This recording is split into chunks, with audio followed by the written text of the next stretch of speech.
Well, in that case, are we ready to set sail? Aye, Captain. I can't hear Sound off, you. sound off. Absolutely. I don't know if we have a Lorenz, a Vincent, if you will. You do. We do. We do have cousin All right. Benny. Then we shall begin. Yes.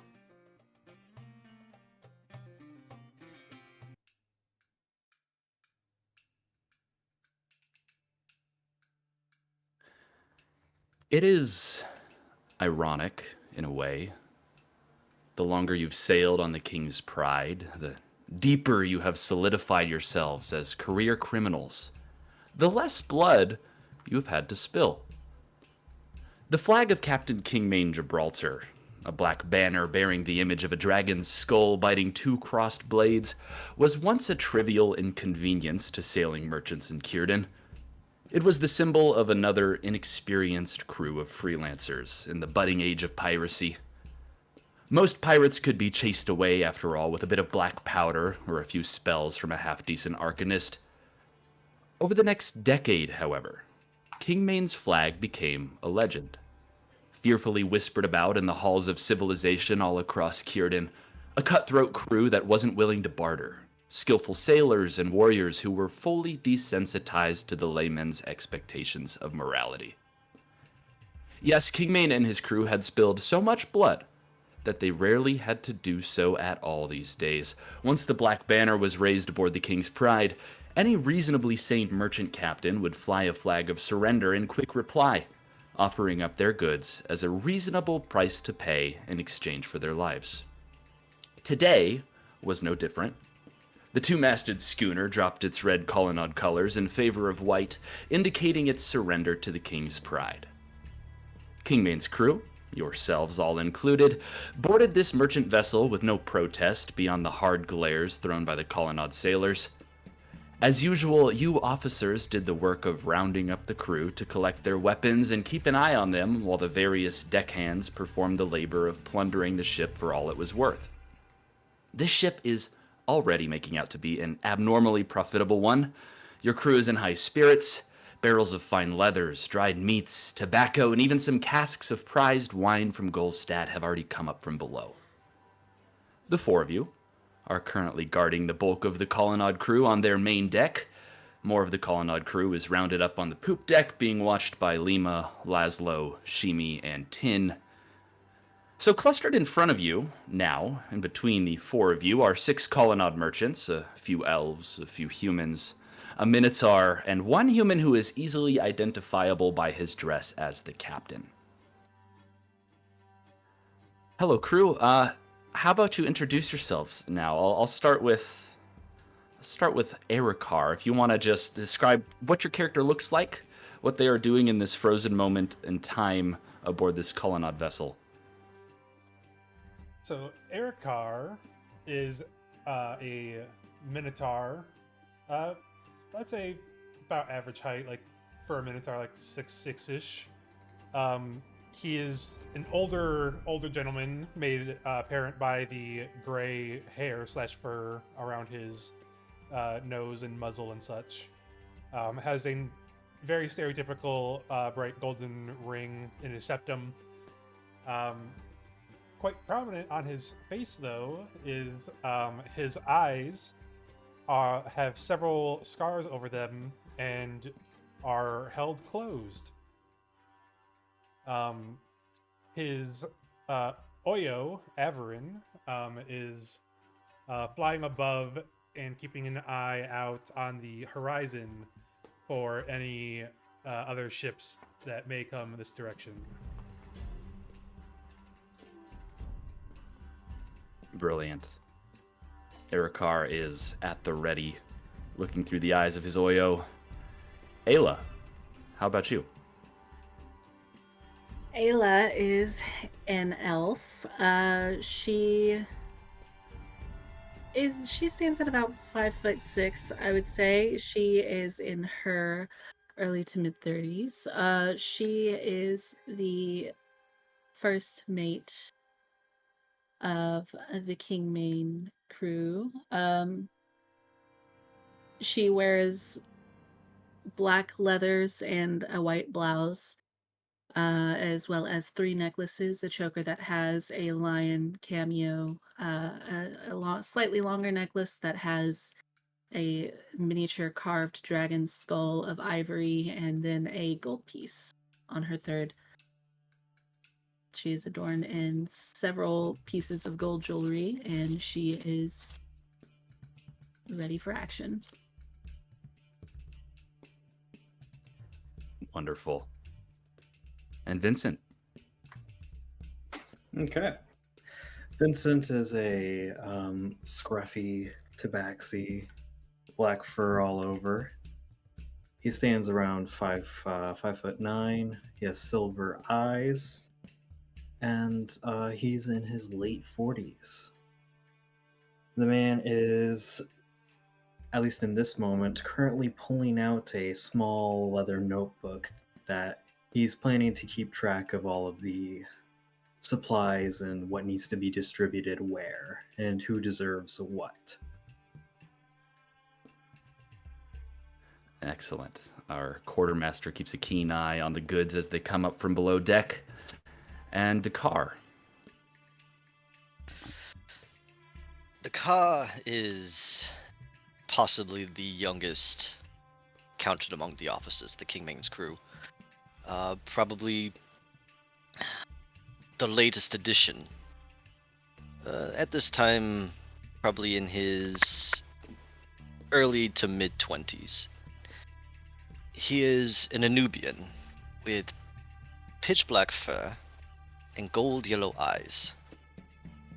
He stands at about 5'10", with a good solid build, probably coming in weighing at about 190 pounds. His hair is shoulder length, with one braid on one side, and he wears a simple white shirt, over which has a studded leather vest that is open to the chest, revealing a inky black tattoo of tentacles that wrap around the front of his torso and would continue along his back if it was exposed. He carries no weapons, no pistol, rifle, sword, spear, none of the sort. As he walks around the deck of this ship in some rather fine boots, his eyes looking about at those they captured as he sort of prowls in a casual way, a rather sharp smirk upon his face at all times.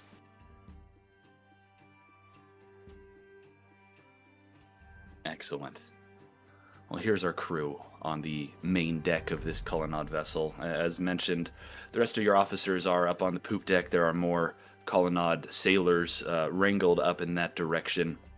You know, Kingmane is bound to come aboard at some point and command things in the way he does. But what are you all doing in the meantime? Any conversations with each other or with these colonnade sailors? These colonnade sailors, they make this too easy now. Where's the fun and the thrill that we had when we first started? I almost miss it. Almost wish one of them would get a little feisty, give us some taste of sport once more.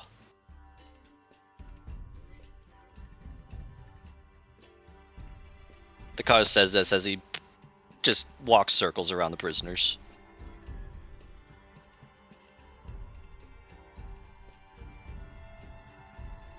You are met with plenty of scowls, particularly from the captain, who turns his nose up at you. Still such pride. Where was that pride when you raised the white flag? You have no pride now. You surrendered. You gave up. I know what me and my crew are capable of, thank you. Not much, apparently. You did Stop nothing to goading stop them. us. I, for one, am thankful that they made it as easy as they did. The squid just No likes sweat to off hear my- himself talk.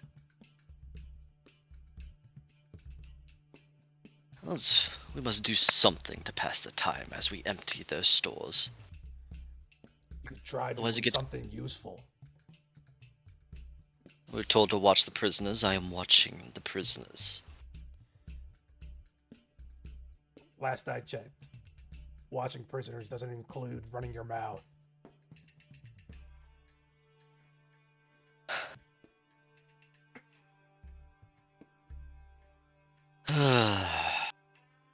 Perhaps I shall find sport elsewhere. How much are left down below? Do they need an extra hand? It looks like we're almost finished. Pity. I take it we've already scoured the captain's quarters. Actually, that remains untouched. Do any of you object to me having a little peek? Not at all. Don't break anything. Oh, I don't break anything valuable. Yes. These- And Dakar slinks off without another word towards the captain's quarters. Fantastic. Dakar, if you're headed towards the captain's quarters, you will find the door is locked, but it is a wooden door.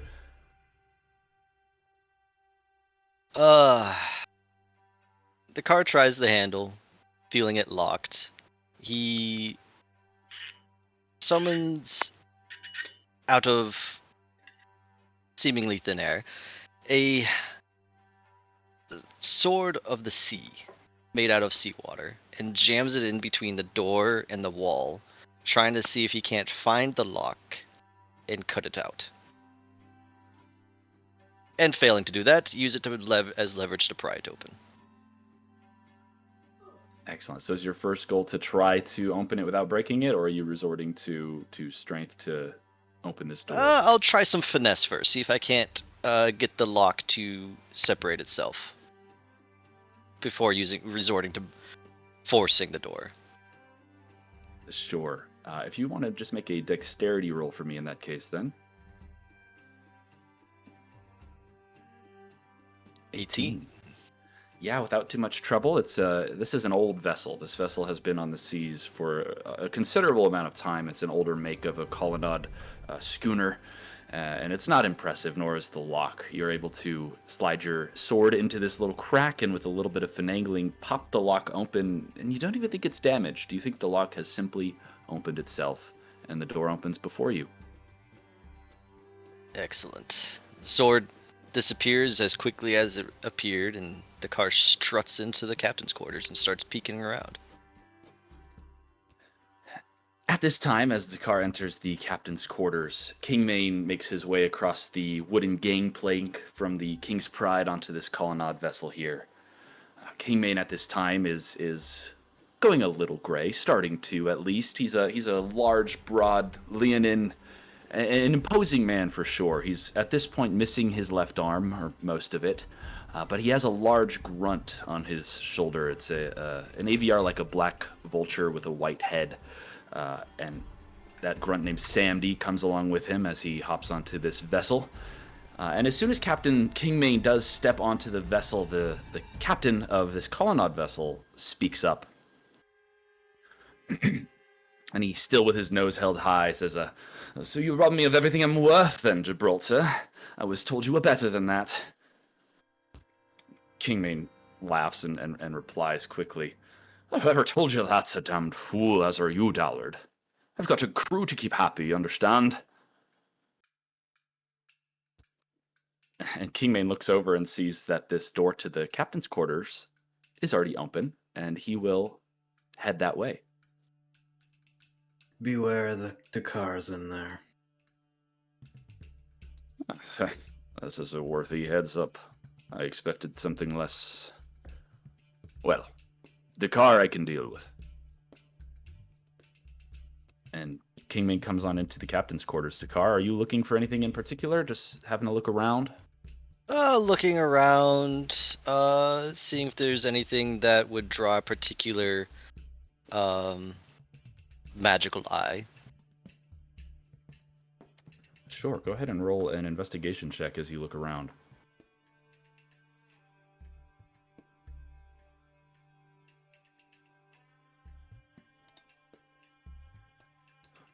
You barely get started opening a drawer or two, finding nothing but linens, and Kingmane walks in. Dakar, I see you've helped yourselves to the captain's quarters. Ah, Captain Kingmane. And Dakar gives a flourished bow. Was only taking a peek to see if there's anything worthwhile. You know, doing some preemptive search before you stepped graceful foot on the planks of this rather unremarkable ship. Unremarkable, perhaps, but I do see the goods coming up from below. I think it'll be a good haul. As Yeah. Vincent says,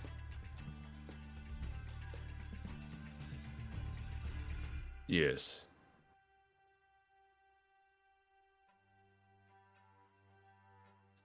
Be a dear, will you, Dakar, and help me find a letter. I'm looking for a parchment sealed with should be a fire, perhaps an urn. aye aye, Captain. Dakar begins searching without any other word. Excellent. Anyone else doing anything different on deck? Ayla will take a look around, make sure that those who they were guarding the captain of the ship that they had boarded and the crew that was surrounding him, making sure that they are stable, not going anywhere. She would look over to Vincent and Erikar, nod her head, bow, and say, "You'll excuse me. I've got to see what the captain's up to." And she'll go into the captain's quarters and help look. Very well. Vincent, I imagine at this point the goods are almost totally done being loaded onto the ship. So he is probably double checking his written manifest with the ship's manifest to make sure that nothing is amiss. Go ahead and roll an investigation check as you comb through the ship's manifest as against what you expected to find here on this vessel.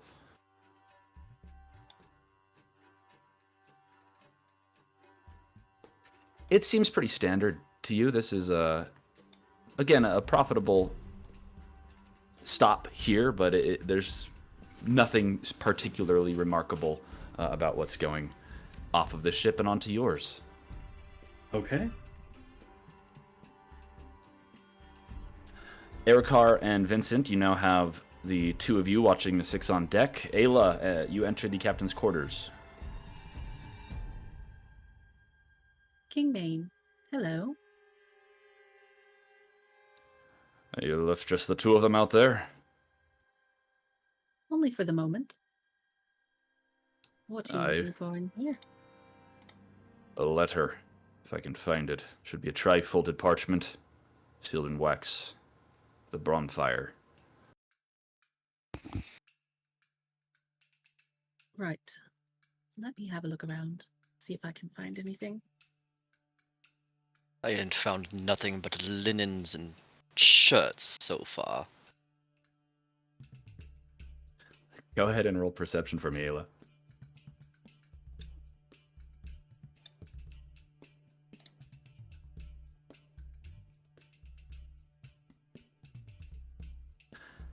Yeah, this whole thing, it takes a little bit of time. Let me roll Kingmane's perception as well. So after some poking around, there's really nothing remarkable. This does not seem like a particularly wealthy captain. There's a bit of gold that can be found. Ayla, with that roll, you can go ahead and take 4 gold coins. Some trinkets, some things, a compass. Nothing remarkable until Kingmane opens one drawer from the oak desk in the middle of the quarters and pulls on a secret panel behind the back and pulls out this letter. And he looks at it, pleased to have found it for a moment. Ayla and Dakar, if you want to roll perception for me as Kingmane grabs this letter.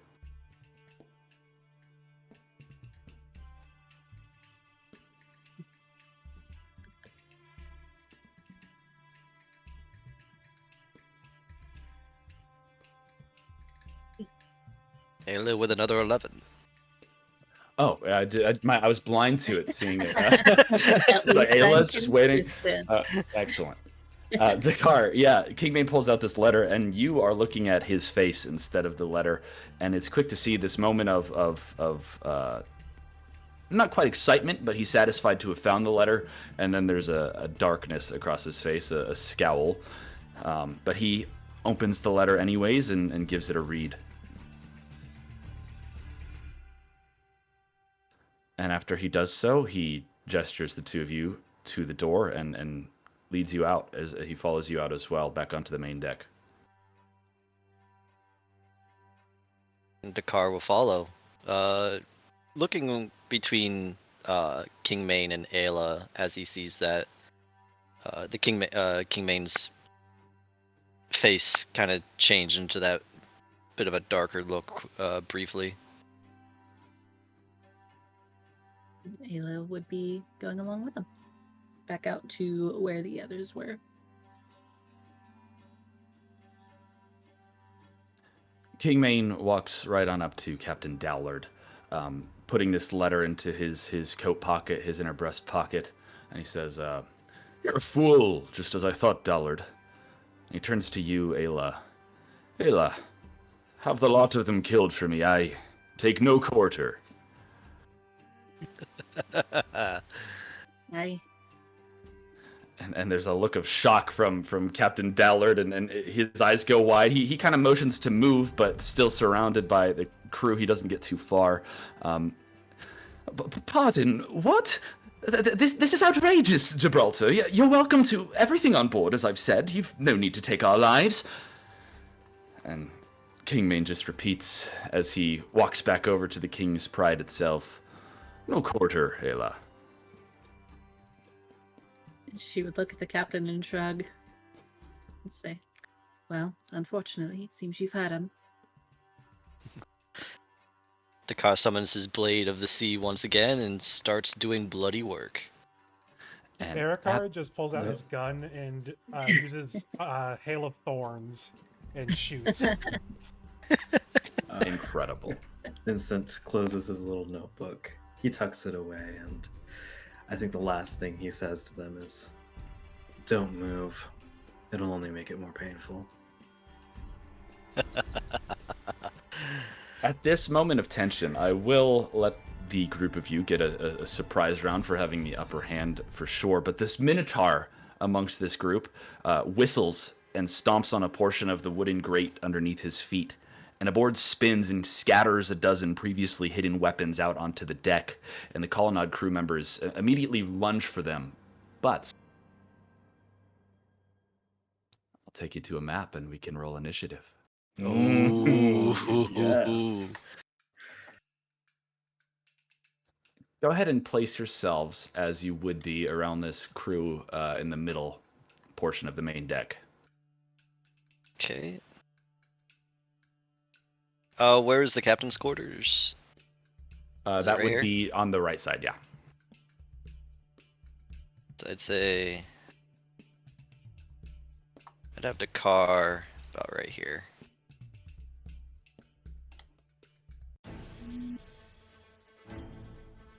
Oh, I gotta pull up the initiative tracker. Let's figure out how this works, right?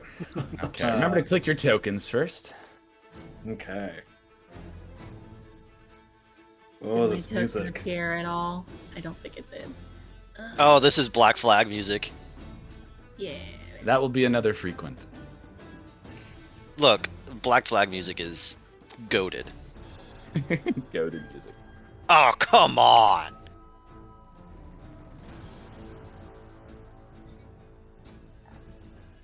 Can't believe you're letting an old bull act for you.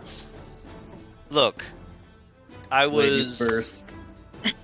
I am simply giving you the chance to do something. As mentioned, I'll go ahead and let you open with a surprise round, which will bring us right to Erikar. All right. Yeah. So as I said, he bonus action casts Hail of Thorns, and then will shoot at the this middle one right here.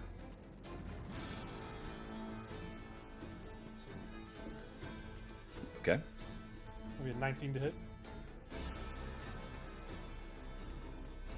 A 19 will hit. All right. So that one takes 11 piercing. And then All right. everybody else has the Minotaur, the captain, and this guy all have to make. And this guy. Actually, everybody there needs to make dexterity saving throws. Brilliant. Wonderful. I will start with the top left fella. He rolls a 17. Center, middle. Yeah. Yeah, that passes. Spell save is 16. Okay, good to know. Top middle rolls a 19. Yep, Top right rolls an 8. that's a fail. Minotaur rolls a 15. That's a fail. And Captain Dallard rolls a 22. So those that fail take 4. Those that passed take 2 piercing damage. And Perfect. let me look at something really quick.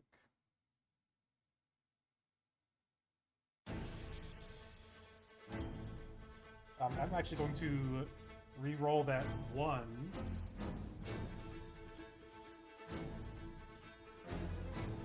So let me see. Using my piercer feat. And it's another 1. Okay, so that doesn't change. But it's for the surprise turn, we get like our full action, right? So I'd be able to shoot again. Perfect. He's just gonna double tap the middle guy. Okay. A 22 will hit. Another 8.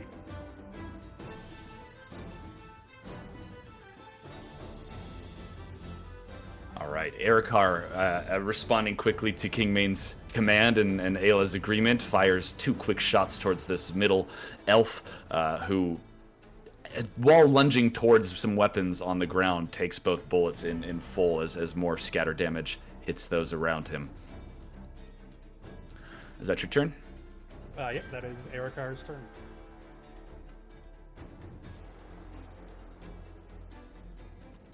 It occurs to me now I did not sort this turn over, but that's all right. Ayla, we'll go to you.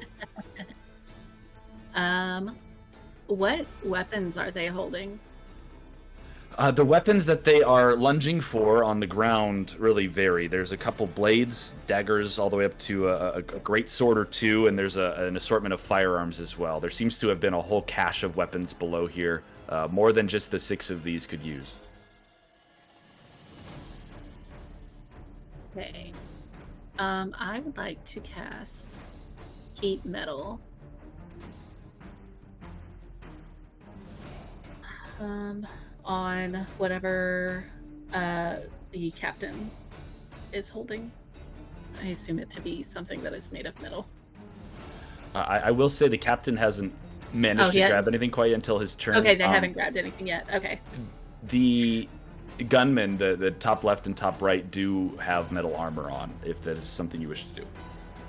Okay, yeah. I'll go ahead and get that. The top left with heat metal then. Okay, go for it.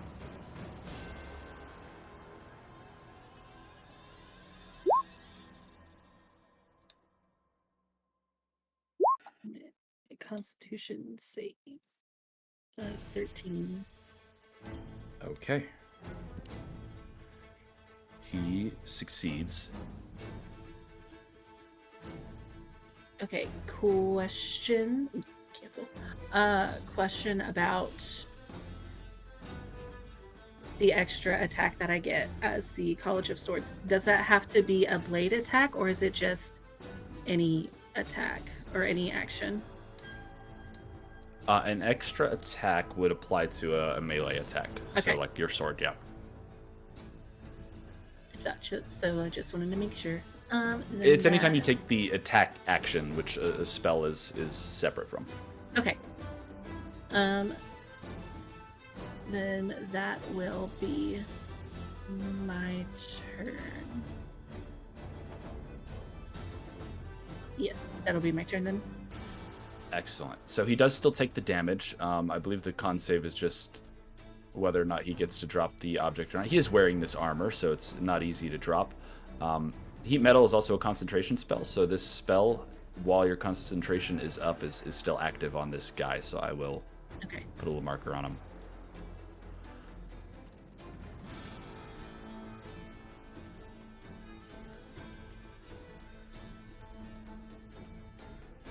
Okay. Vincent.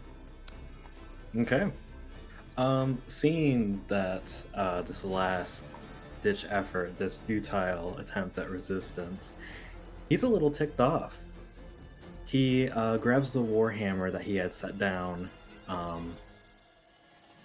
nearby him, and he is going to come up to this fellow here who started this whole thing and immediately whack him with the warhammer. Have at it. Oh, I don't think I can select the token, but let's go ahead and just roll. See if that hits. 10 will miss. Okay. Well, thankfully I get another attack. A 27, on the other hand, will absolutely hit. That'll be 7 bludgeoning. Okay. And spending a key point, we can do flurry of blows. Love it. And that'll be 8 bludgeoning damage. Perfect. Yeah, you approach this Minotaur. He's able, as he's lunging for his great axe, to kind of duck out of the way of your first strike, but you get him on the upswing and get him again with the flurry of blows. And that is my turn. Excellent. Dakar. I will narrate as well on this upper deck.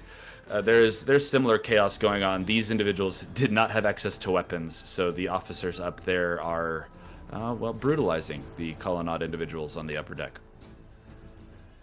Dakar. Okay. Now seeing that there's a proper fight going on, Dakar gets an evil-looking grin on his face. It's like, "Oh, ye poor fools." And he's gonna jump in here. And he's gonna take a slash at this guy right here. With his summoned cutlass. 14. A 14 will miss. Okay, well, he has a second attack. 13, okay. Alright. Then, as a bonus, this guy seems to be kind of spry and ducking and weaving, and perhaps they're not as useless as I thought they were.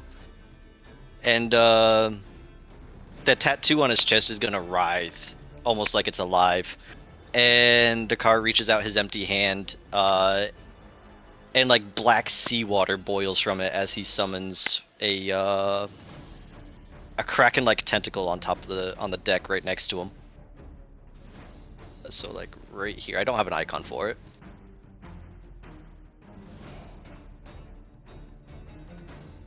There you go. Brilliant. Beautiful. Alright, and the tentacle, as it is summoned, will also take a swipe at this dude. 25. That'll hit. All right. This is Well- against the same gunman in front of you? Yep. Same gunman. Okay. Alright. So that is 7 cold damage, and his movement speed is reduced by 10. All right. Let me give him a little... What kind of For this tokens turn. we got here? Okay. Cool.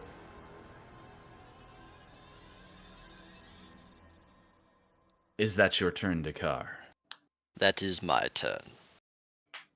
Brilliant. Well, that will bring us up to our friend the Minotaur here. Apparently his name is 21. His turn order is also...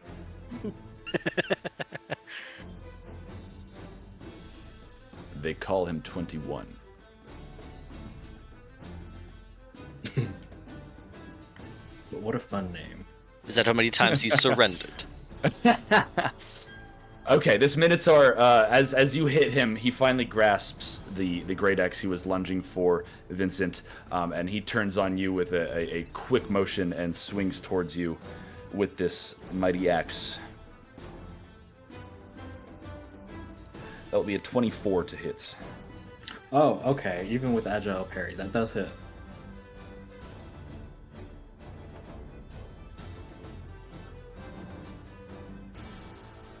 That'll be 13 slashing damage against you. Woo! Ouchie. Nice. And we'll head back to you, Ayla. All right. I am just going to use my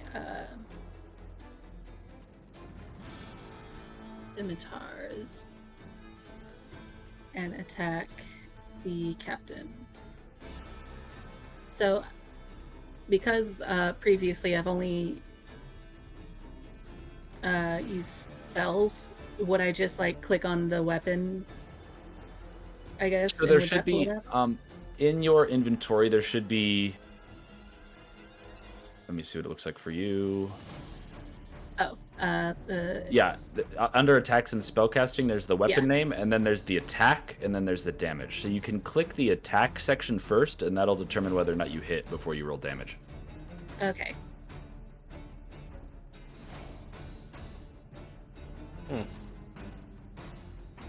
Ooh, and I have been forgetting flanking exists here as well. I guess there's no flanking quite on him right yet, but a 12 will miss.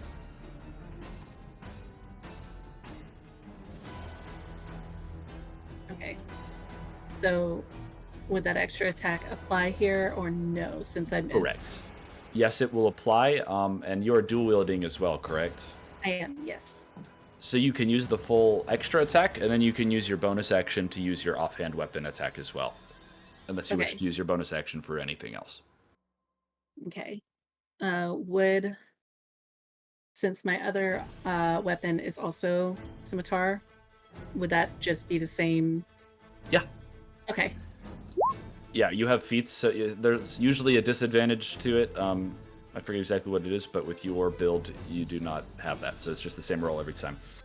Amazing. So the second one misses, definitely. And then the last one does an 18 hit. That will hit. Okay. And then the damage. 9 points of damage. Incredible. And that will be my turn. All right, yeah, Ayla, Captain Dallard, as he fumbles to grab his weapon, he's able to batter your sword away just a bit, but you do hit him on the third swing. And we'll head back to Vincent. Okay.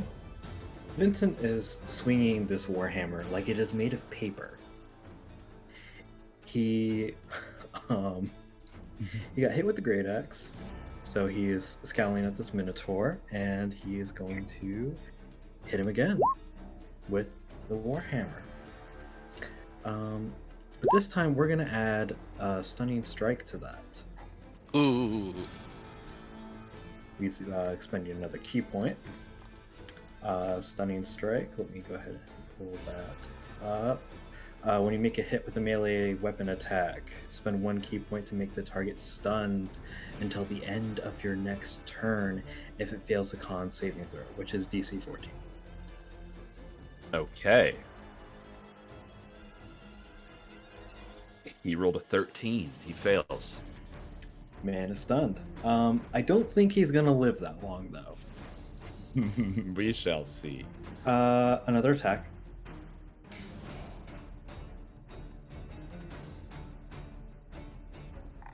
An 18 will hit. And that is 6 bludgeoning damage.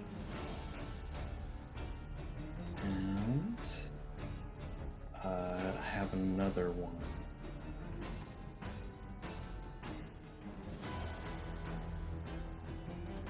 Let's see.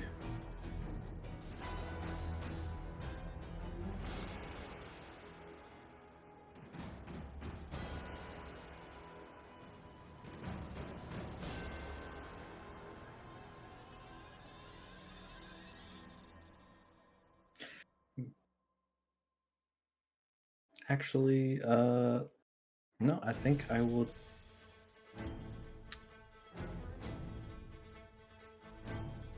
Yeah, I'll end my turn there. Okay.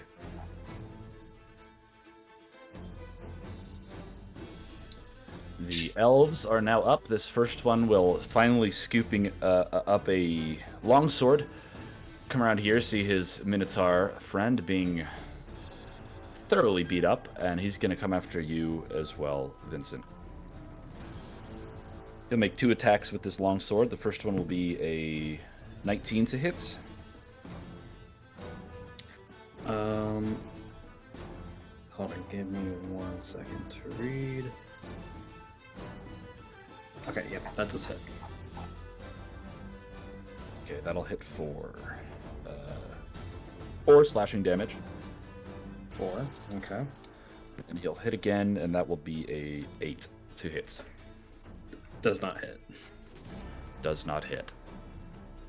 Okay, this elf up here will be freaked out by this tentacle that has spawned in front of him, and he's going to attack the tentacle, if that is something he can do, is presumably Dakar. So the tentacle does not have an AC. Okay. Yeah, it just says you magically summon a spectral tentacle that strikes your foes. Yeah, it's spectral, so it's really incorporeal unless it hits something. In that case, he will turn on you yourselves, Dakar. Okay. The first hit will be a 10 to hit, Miss. and the second a 22 Ooh, that will hit. for 4 slashing damage. All right. I shall take it. Okay. Bird Eye. All right. He's just gonna go for the same one again. He will do bonus action to cast Hunter's Mark.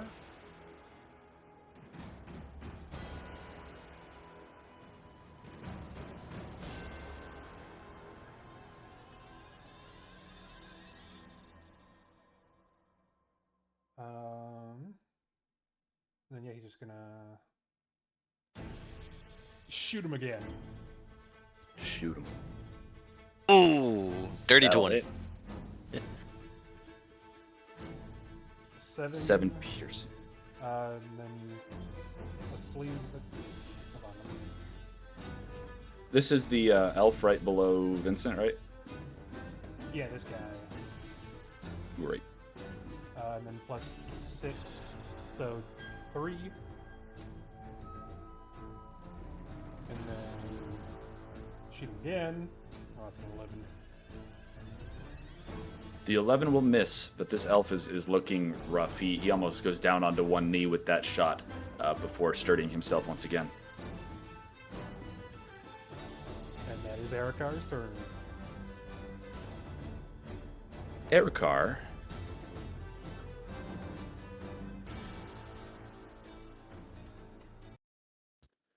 How would you like to go back in time with me? Mm-hmm. Oh boy. Let's go back in time. Let's step back 12 years ago.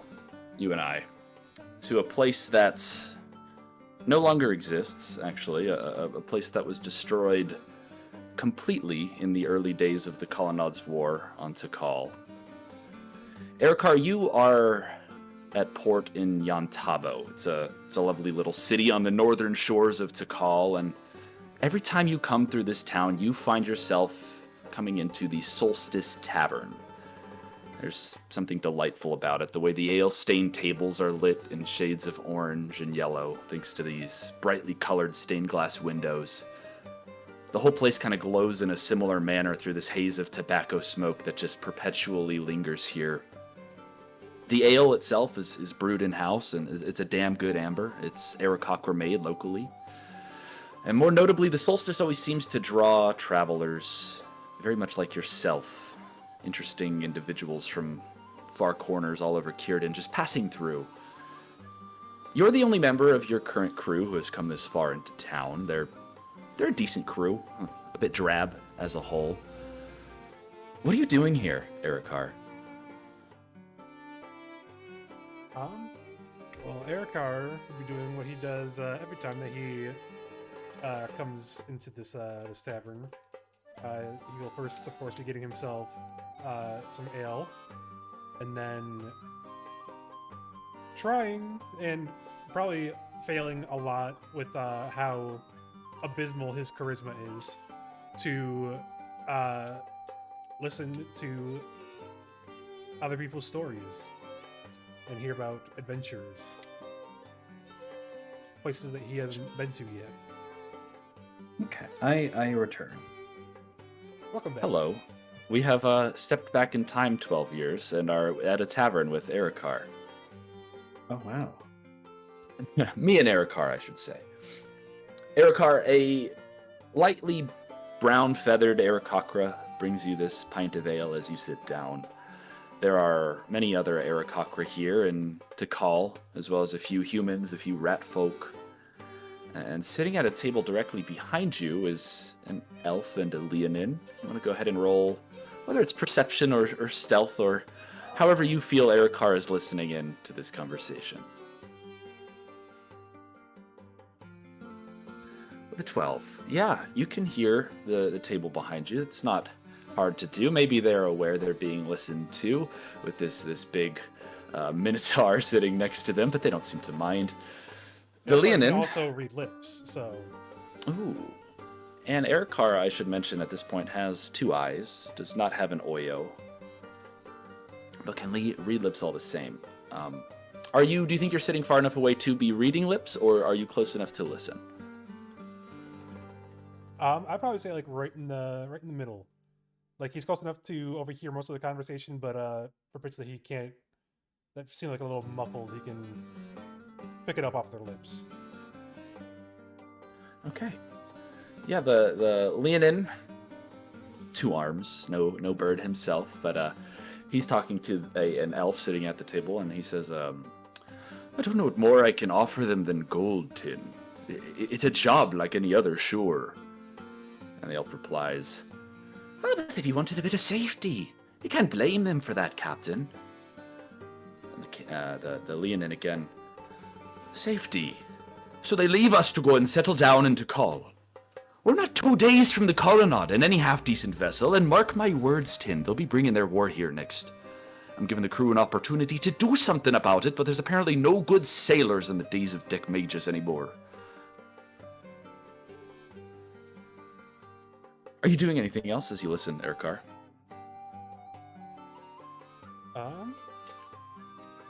Yeah, I'd say Erikar picks up his pint and walks over to the table. Couldn't help but overhear that you might be looking for some crew. The elf responds first as the leonin returns to his own ale. Ah, so we are. What is it that you do? Have you sailed for a long time? Are you willing to work, well, rather rough conditions, I must admit, up front?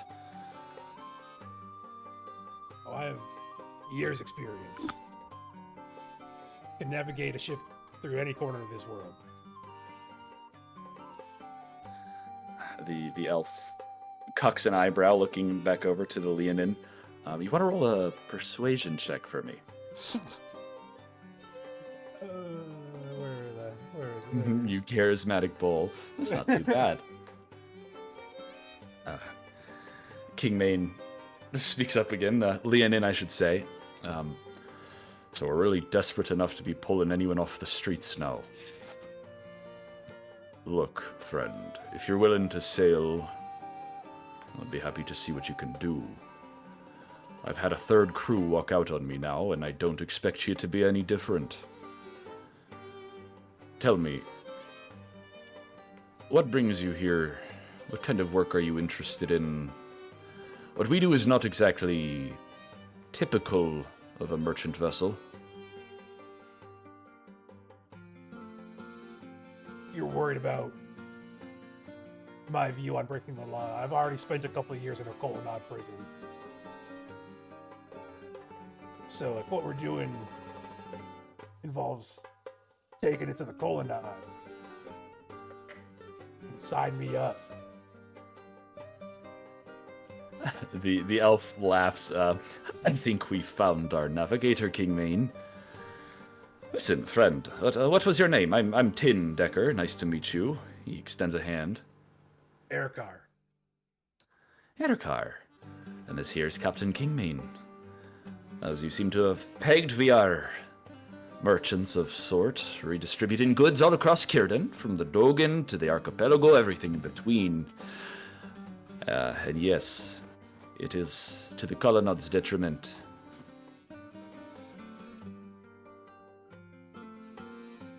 Are you willing to join us then?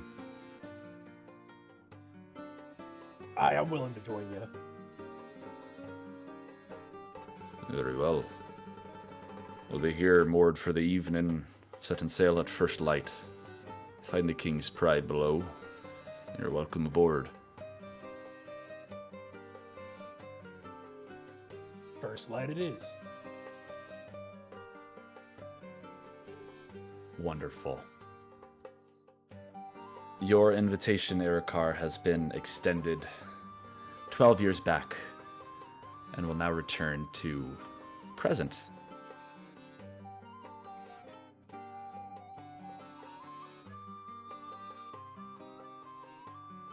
If I get my music bot to cooperate.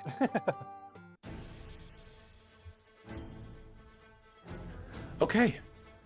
We are on Captain Dallard's turn, where we left off here at the deck of this Colonnade vessel, and Captain Dallard, still frazzled, still looking imperious as ever, but he stands tall and firm now, having picked up his great sword within, and you realize that this man is stronger than you would have assumed under his finery from the Colonnade. And he will face against you, Ayla, as he steps forward. Actually, Ayla is AFK, so he's going to attack Erikar. How convenient. He wants to go for the Minotaur. He wants to prove himself against the Minotaur. And he will make 2 attacks against you with this great sword. The first is a nat 1. Let's go, Captain Dallard. He's doing great. He's doing great. The second, however, is a 21. That hits. For 9 slashing damage.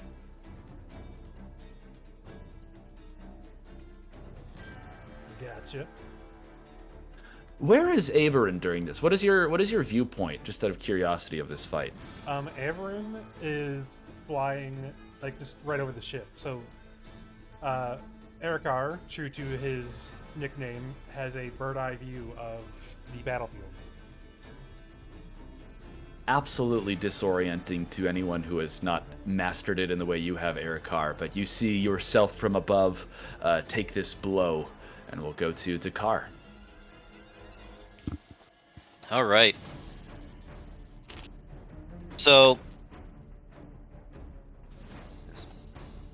all right. Dakar is going to look at the battlefield as it evolves in the last 6 seconds or so.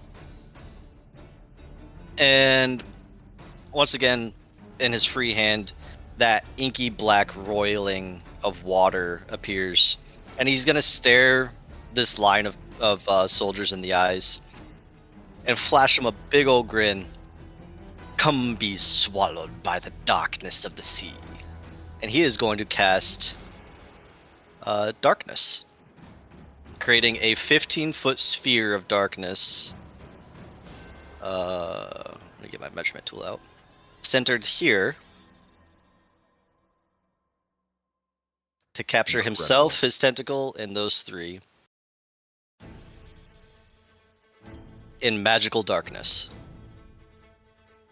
What a beautiful ellipse I've made. Let's try that again. All right.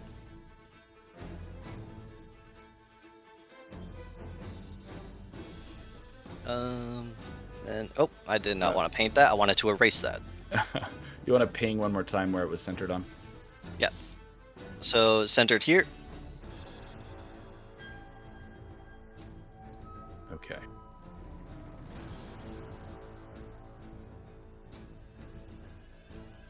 All right. Excellent.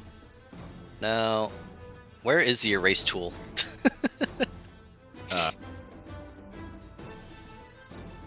There you go. All right, thank you. So Dakar is going to move where his tentacle was. The casting darkness did cost him an action, but he is going to. The tentacle is going to reposition here, and as it does, it's going to whip that guy again. Okay. I just have to get to it again, and there you are. Crits. Beautiful. Also, I didn't even give myself advantage for being in the darkness. And you don't even need to. Who needs it? Wow. 19 points of cold damage, and if he's still alive, his movement speed is once again reduced by 10 feet. Okay, wow. And you can see in this darkness? I have Devil's Sight, yes. I can see in magical darkness. You see this tentacle pop up again and lash out against this man, and blood is scattered as he kind of frantically turning, seeing nothing, trying to locate his attacker. He's still up, but you have hurt him severely. And now the fun begins. And that is his turn. Excellent. So we will go to those gunmen themselves now, who will... let me roll here.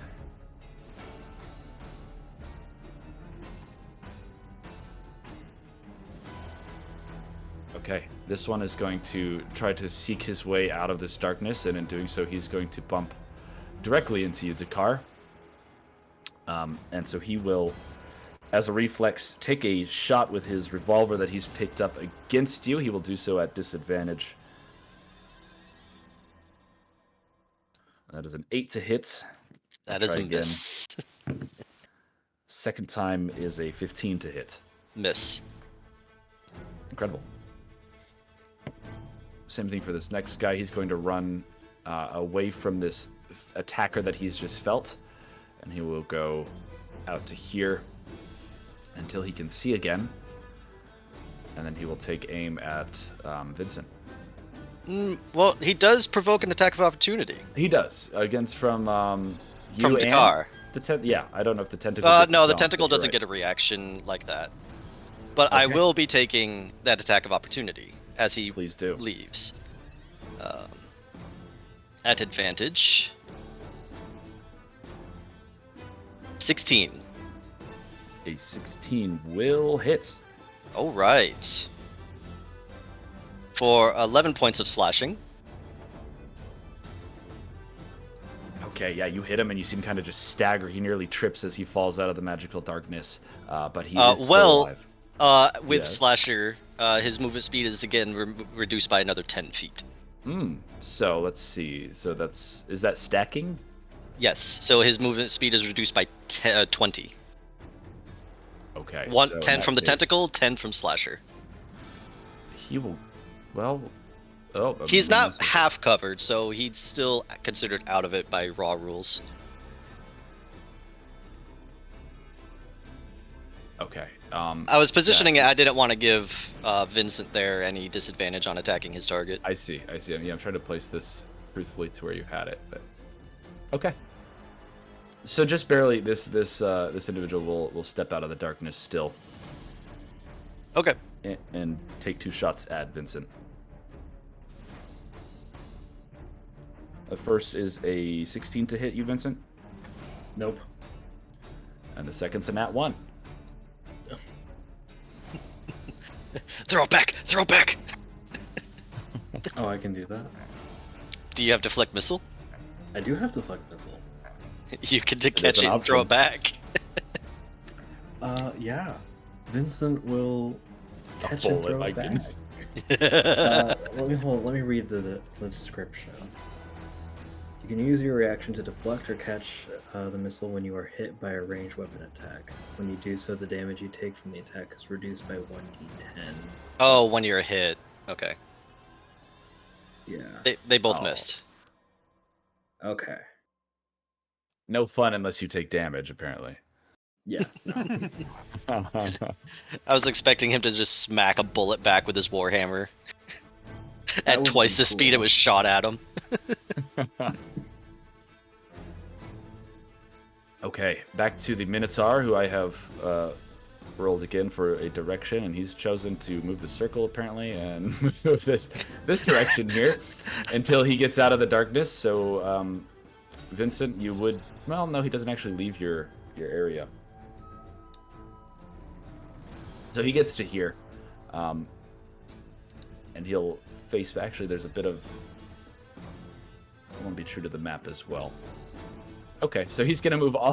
He's gonna circle around Vincent until he can get a more clear strike on you, and he will try to hit you with the great axe again.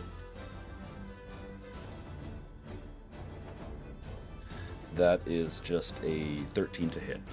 Nope. Oh, you know what? He's stunned anyways, so I was gonna say. He ain't moving. he's right there, and he's no longer stunned, and that is his turn. I got you for 3 minutes. 3 minutes of playtime. And I believe we are still missing Ayla.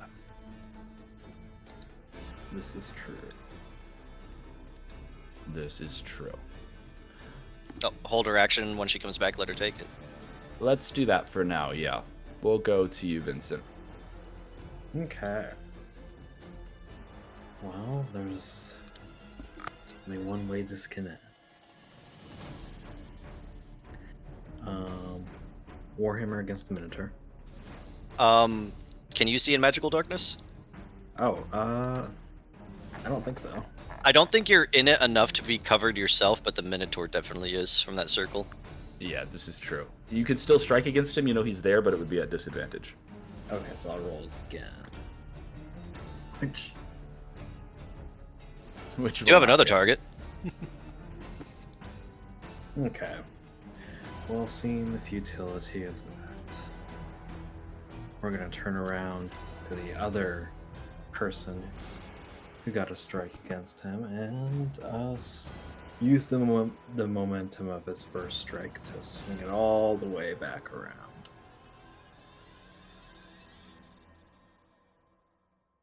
And that'll be 13 bludgeoning damage. 13 bludgeoning damage will do it. How would you like to kill this elf? Well, since he's using the momentum of his first strike, he swings it back, and it is smack on the side of this man's head, and you can hear the skull cracking, like the way a tree does when it falls down. And you can see just the light leave his eyes as his brain is shredded by pieces of his own skull, and blood splatters across the floor as he finishes the swing, and the man's body falls crumpling into a pile of meat. Brutal. And the first of these Colonnade crew members has fallen. Vincent, how would you like to step back in time? Oh, what do you mean by that? Well, let's go back 5 years ago, you and I, Okay. where we'll move to now the other side of Kirden's new world, to the island of Daki. It is now one of the many islands that makes up the Imperio Empire, but it was, at this time, 5 years ago, still its own nation for just a little bit longer. And tucked away into the coastal mountains of the city of Kairu is a series of monasteries. And Vincent, below a shimmer, the monasteries have been good to you. You're a better man now than you were, surely, but you're also broke. You know you can't stay in Kairu too much longer, but it's hard to say what's next. What are you doing here this morning? What are you thinking about in this monastery? I am sure that he's meditating out in the open and really wondering about what he should do, what path should he take.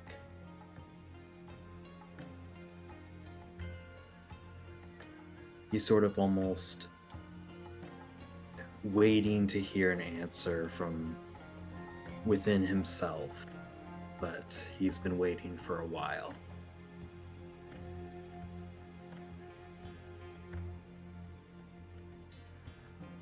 Here you are out in the open, this monastery. It is public ground, technically.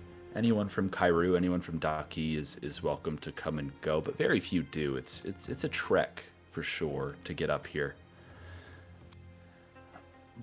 But after some time, one of the monastery's attendants, a young heron, a rabbit folk in dark blue robes, approaches you. Are you able to kind of sense his coming, or does he tap your shoulder? I imagine Vincent has a vague idea that someone is approaching, but he allows them to tap his shoulder as a sort of courtesy. And What? Yeah. Upon so doing, he slowly gets up to meet them. By what name does Vincent go by at this point? At this point, he's probably going by Shimmer. For short, since his name is quite long. Sure. You rise to your feet, and this fairly short heron, as the rabbit folk tend to be, bows respectfully, and he says, "Pardon, below Shimmer. A man is here asking after a tabaxi who sailed with Captain Drugar. I believe it is you he wants. He says he wishes perhaps to exchange one favor for another." Very well. I shall see what he has to say. Yes. You could follow me. He's towards the front of the monasteries. Very well.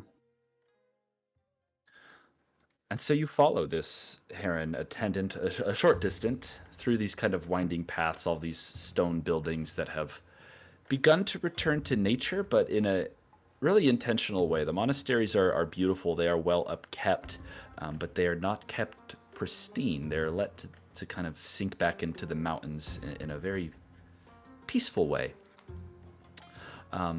But there is a character that stands out here, dressed in fine naval attire and leaning against one of these moss-covered stone walls. A Leonin, arms crossed, for he still has two, and a large grunt, that vulture-like creature, Samdi, on his shoulder. You don't know this man, but the heron points you in his direction. That is him there, Shimmer. Thank you. You may return to your duties. He bows and half run, half jumps away. And Vincent will approach, slowly taking his time in measured steps. And what do I owe the pleasure of your visit? Without even really making eye contact with you, the Leonin responds, and he says, You know, Druger doesn't often let his crewmates leave without them being found dead in some alley a few days later. You've been well protected here, or so it seems. Well protected, well kept, and well taught. Well, thankfully for the both of us, in that case, I am not one of Druger's men. I'm better connected than he is in any case. But letting you slip by, that's not the only mistake he's made of late. See, I had a second vessel, until very recently, a nice little sloop called the Jenny. She was taking plunder from some Thul merchants until Drugar decided to sail in and seize the loot for himself after my men did all the hard work. Bastard took the Jenny too. And of course he was gone by the time the news reached me. This sounds familiar. Tell me, what are your thoughts on the man, Tabaxi? The man is full of himself, constantly insisting on his own. There's not a word to describe it. An ego heavier than most ships. He should sink to the bottom of the sea, and yet he continues to float. If I had my way, I would correct that. Well, you beat me to the point then, boy. Tell me, do you know where Druger likes to moor? What cities he prefers to restock and sell his wares at? He's not a picky individual. Any place that provides a woman or drink, you can find him there. And if you're willing to help me track him down, there's quite a bit of gold in it for you. Not to mention the blasted man's head if you want it. Now that is enticing. Tell me, what exactly is it that you want to do? I want to find the man and get my damned ship back. After? What I want to do after reclaiming what's mine.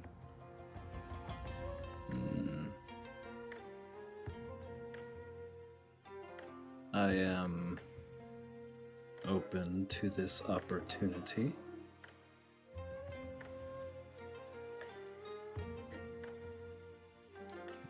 If you're looking for more, after Drugar's dead and gone, you're welcome, assuming you prove yourself useful to continue on sailing with me. I do good work out on the seas, turn a profit for all of my crew, quite consistently.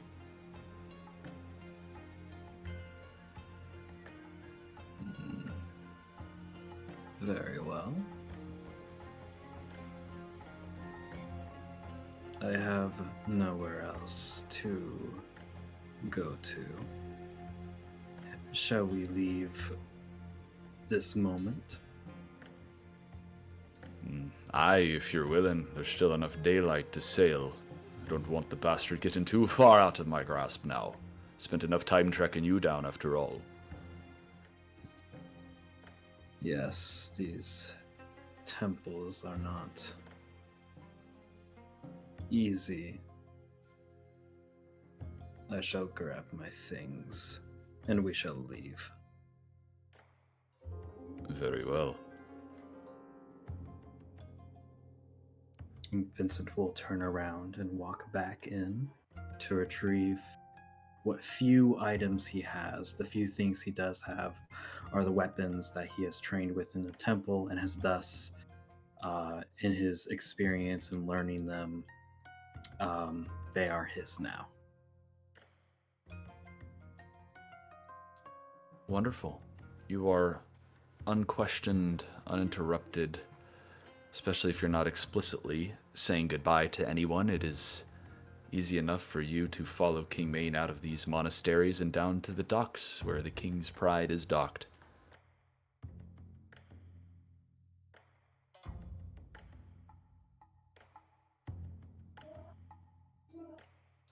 Back into the fray, then. Back into it.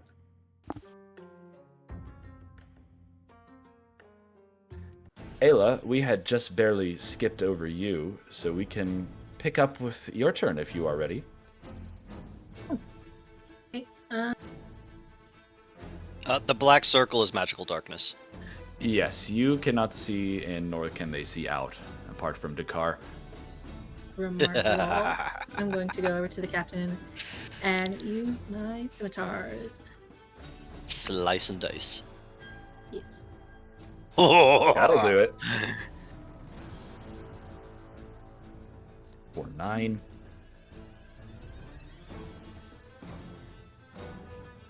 And then for the second do as hit, well. it's 26 and 10 damage. Beautiful. And then my final Ooh. one. Wow, a double crit. Incredible. Hell yes. Oh my god. End this man. Oh, Oh, for 9. I don't know. Did that Was roll that the crit critical damage? Yeah, I can't tell. did you click on the scimitar? Highlighted in purple. highlighted It- them? Oh in no, the I chat did bar. not. Okay, I you did can go not. ahead and roll the same damage roll once again for critical. Was that 7 plus 3? So it would have been 10. That'll work. Yeah, if you click the attack name in the chat, it'll automatically roll The the damage. damage for you. Amazing. So like if you crit, it'll automatically add those extra dice. That is remarkable. Thank you. Okay. And the same goes for that's- spells as well. Oh yeah. That will be my turn. Okay, Ayla nimbly steps over to Captain Dallard, who's distracted by the towering Minotaur that he's been exchanging blows with. And Ayla, you are able to get in 3 solid hits on this man. He is bleeding quite profusely. We'll move now to the remaining elf who is in this darkness. He's going to try and find his way out of the darkness by going this direction. It looks like he's moving this way. He will provoke an opportunity attack from you, Dakar. I already used my reaction. You did. That was this round, wasn't it? Okay, so Yep. he gets out. Nice, safe, and sound. Reorienting himself. We'll see the nearest combatant to be Vincent. So he's going to come up against you with his longsword and attack you twice, Vincent. Oh. What a lovely idea. The first one is 17 to hit, Does not hit. and the second is 19 to hit. Ooh, yes. Just barely And- across the threshold. A nice little 3 slashing damage. Aw, that's cute. You see just panic in this man's eyes. He's fighting for his life. It was this or dies, and he's trying this. And, well, you see how well it's going. Erikar, back to you. Is shoving an action or a bonus action? Shoving. For right now, let's roll a bonus action. I'll look into it later. Gotcha. So then Erikar is going to try and shove the captain. I believe that's contested athletics. It sure is.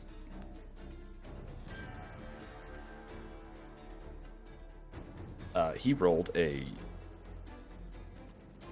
8. Not great. Yeah, so after getting sliced by the great sword, Erikar just like hoofs this man straight in the fucking chest and pushes him back 5 feet. And then immediately goes for the double tap.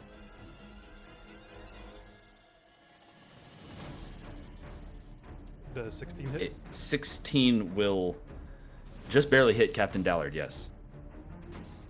7. For 7. And then 27. Whoa. For 16. That'll hit. Okay, my goodness. Blast a hole in this man's chest. Yeah, he goes down onto one knee. He's catching his breath. He is absolutely on death's door. Let me check something real quick. Hi, Ferb. I'll give you context in a second, Ferb. Hi. Oh, I'm leaving for a different D&D game in a second. Well, this is the I'm Kingmane going to- crew. I'm gonna having re-roll fun. that 1 on the dice again using Piercer because that is a free thing I can do. So that 7 turns into 12. Ooh. 28 damage total. Oh, God damn. Holy shit. brilliant. He is up, but oh my goodness. Ayla and Erika are not letting that man have any rest. Listen, he came after me. This is his own fucking fault. I told him not to move. You did. You did that. So yeah, Erika just helps this man in the chest, shoots him once in the knee to make him go down, and then shoots him in the chest.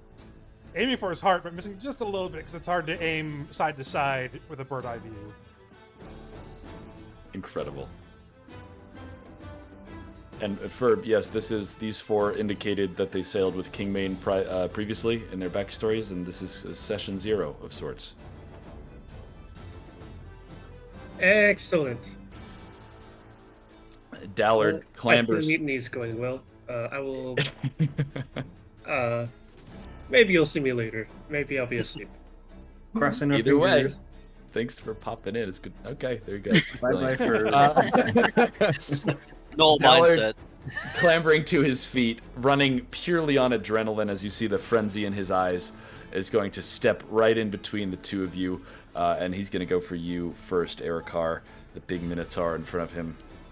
And he is going to make 3 attacks against you with his greatsword. Okay. The first one is a 19 to hit That hits. for 9 damage. Gotcha. Second will be a 15 to hit, That's a miss. and final will be a 16 to hit. That just hits. Excellent. So that'll be 12 slashing damage against you. Still standing. Just panting, attempting to catch his breath, but without a moment to do so. That is Captain Dallard's turn. And we go to Dakar. All right. Quick question. If I attack from within the darkness, but the target is not in the darkness, do I still have advantage? That's a great question. For now, again, we'll say sure and figure it out later. All right. I would say yes, because I think being hidden is what gives you advantage. Yeah. And so you'd be hidden from people outside. Okay.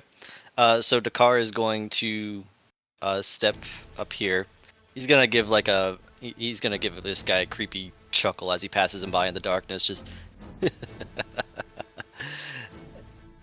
And he is going to take one slice at the guy, the shooter there.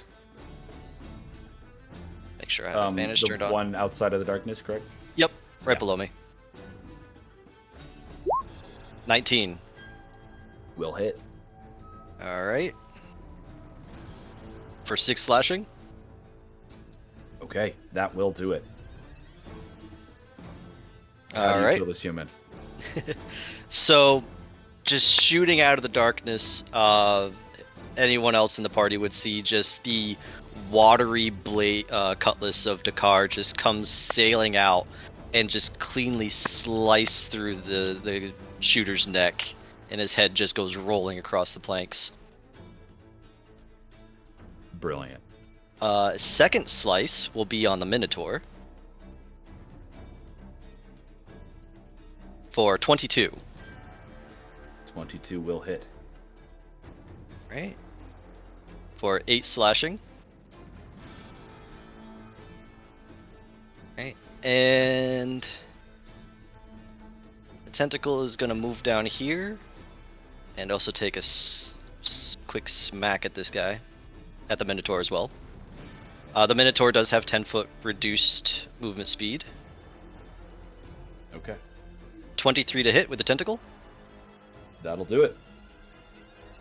for 10 cold damage, and movement speed reduced by another 10 feet. Okay.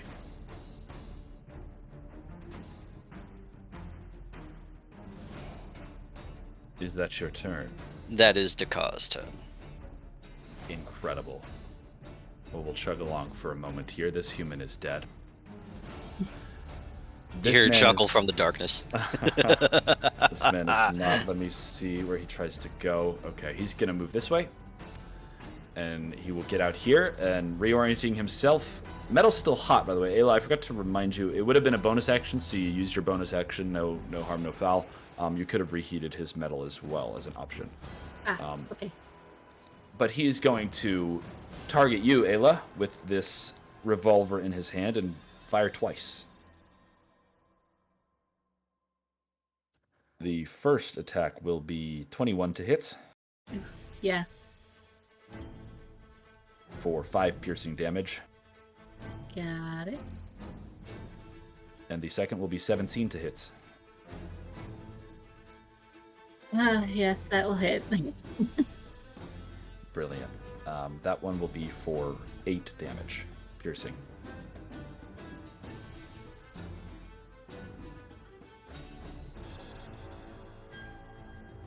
Okay. To the Minotaur.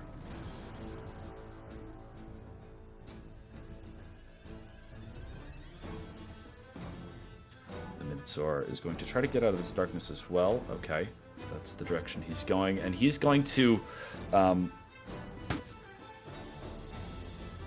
you hear a foot scraping. You hear a hoof scraping against the deck. Dakar, you see a hoof scraping against the deck as this Minotaur lowers his head to just move forward, moving at you with his horns. Okay. That will be a 17 to hit with disadvantage. Okay, that does hit. Okay. For 8 piercing damage, and if you want to make a Constitution saving throw as well. Okay, I will use reaction to use Guardian Tentacle. Guardian Tentacle. Magical. Yes. What does that do? I get to roll a d8 and reduce the damage by that number. Excellent. So reduced by 3, so he only takes 5 points of piercing damage. 5. And that is my reaction. And you said Constitution saving throw? Yes, please. Normal. 9. Eesh. Okay, so he is able to knock you down. You're just prone, and he will get out of the darkness as well in that same motion. Vincent, I don't believe you've used a reaction yet. You are welcome to take an opportunity attack if you wish. Oh. Actually, I'm sorry, you can't see him in the magical darkness, so he is Yeah. out of the darkness now. And that is his turn. Oh, then go back to Ayla. Unfortunately. Okay. I will once again go with the scimitar against the captain.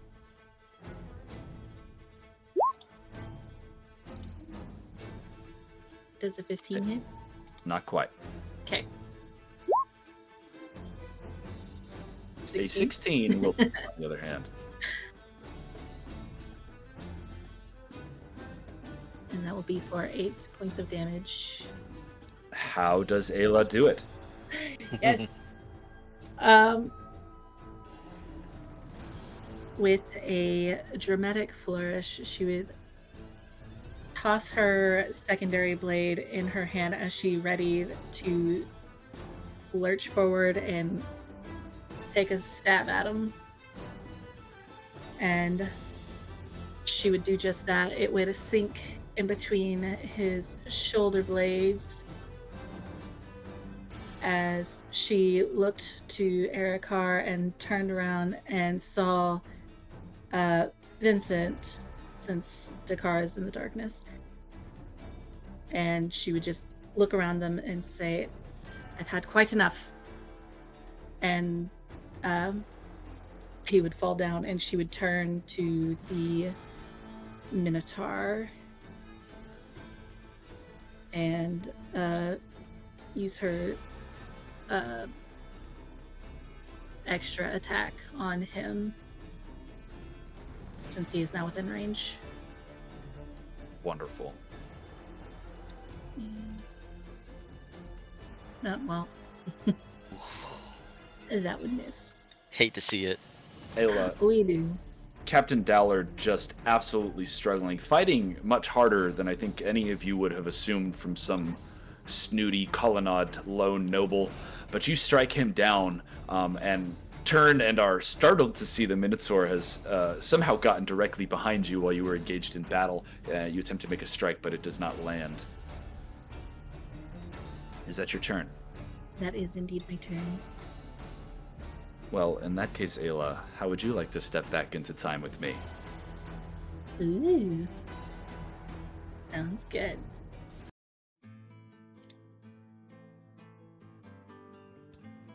Ayla, we will move back 10 years ago to another city, like the city we saw Erikar in Yontabo. Modern times, it's now occupied by the Colonnade. But not destroyed like Yontabo, not completely. The city is simply occupied. Tokache is your hometown on the western shores of Tikal. Ayla, or perhaps I should say Elowin, you have finished your performance for the night, but you have not finished your work. It is dim here in the cabaret. There are imported glass lanterns, ornate, beautiful things that hang from the ceiling here, and they were once captivating and exotic to you, but nowadays you hardly see them at all after all this time. You know, Sylvie is still on stage, but what are you doing down here, hidden in the shadows behind the gathered crowd of attendees? I am searching for a victim. I'm looking for the person who is most captivated by Sylvie on stage, and I am sneaking up behind them, and with a quick slice, I am cutting their coin purse and emptying it into my own. Why don't you make a perception check for me as you look around this room for your next victim? 20. Okay, excellent. Elowin, there are a couple individuals that catch your eye. There's a kind of a dirty-looking rat folk who is just enraptured by the performance. He is so locked in. Would be an easy target. Fairly near to him is who you can assume is the most wealthy, or at least the cleanest of those gathered here tonight, a Leonin man with an old school naval jacket. She would deliberate for only a moment before deciding to approach the Leonin from behind, sneaking quietly behind. Go ahead and make a stealth check. His coin purses, there's a pouch at his hip, you presume there's coins in there. 25, most excellent. These coins tumble out of the bag, and you've mastered the art of keeping them silent. Coins are not quiet things, but this small fortune, 60 gold pieces or so, you reckon falls out of this fat purse and into your bag. Where do you go now? I would approach the rat folk as well after that successful grab.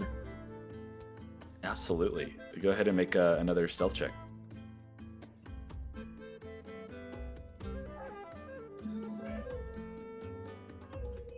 Brilliant.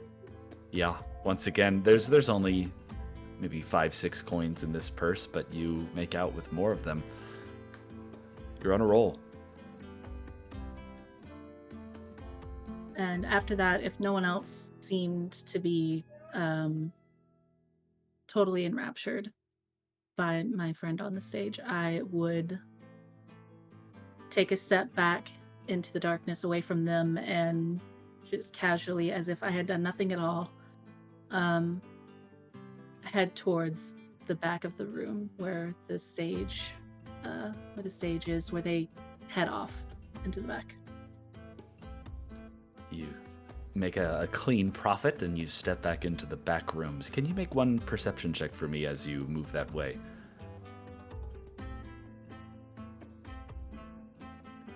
Yeah, you see the crowd seems pretty standard, apart from what you have found. There's quite a few people in here tonight. Some covered faces, but there's always crews, and there's the regulars, the locals, of course. But there's new faces every night, and that's what makes this such a profitable endeavor for you. Someone might not even realize that they're missing any coins until they're well back out at sea.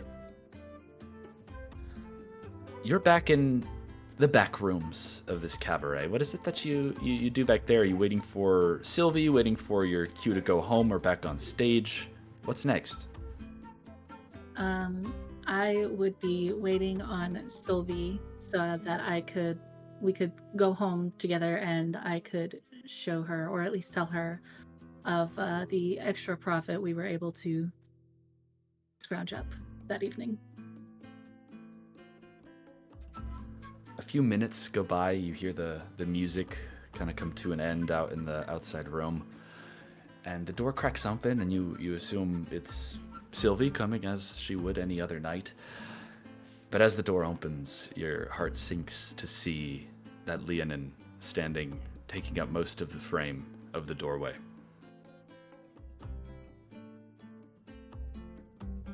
Excuse me, sir. I don't believe you're allowed back here. He takes 2 long steps towards you and reaches to grab your arm. You pull away. I would, yes. Go ahead and make a strength check for me.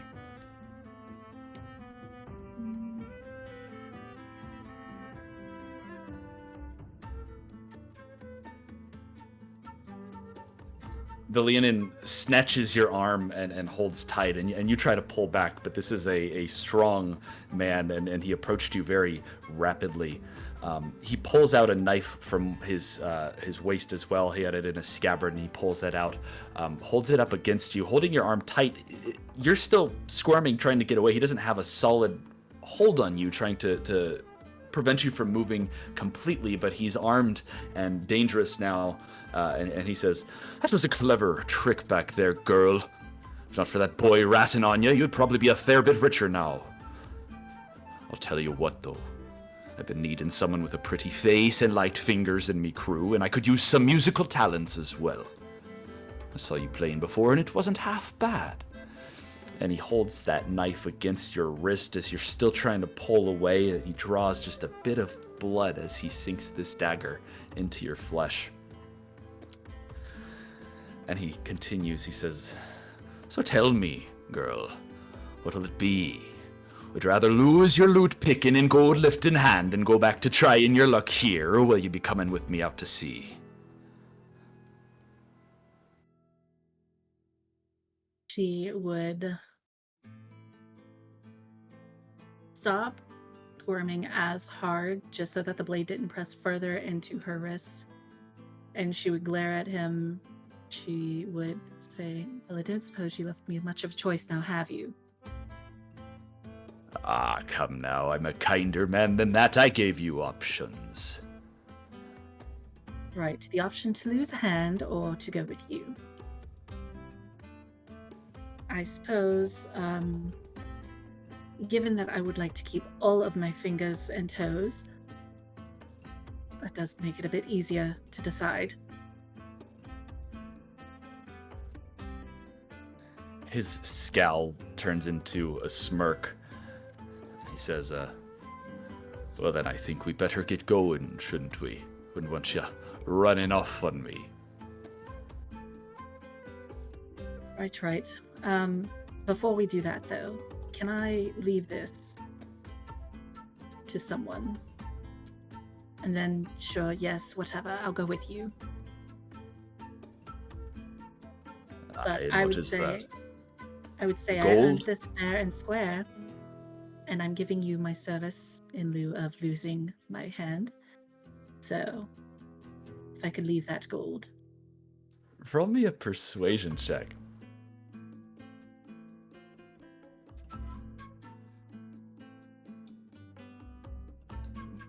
He barks a laugh. Oh, you are a persuasive one there, aren't you? Clever. It's nothing anyway. Keep the gold, sure. Leave it if you want. We'll call it a sign-on bonus for all your hardships. But you got no more time. We're off tonight. Right. Thank you, your graciousness.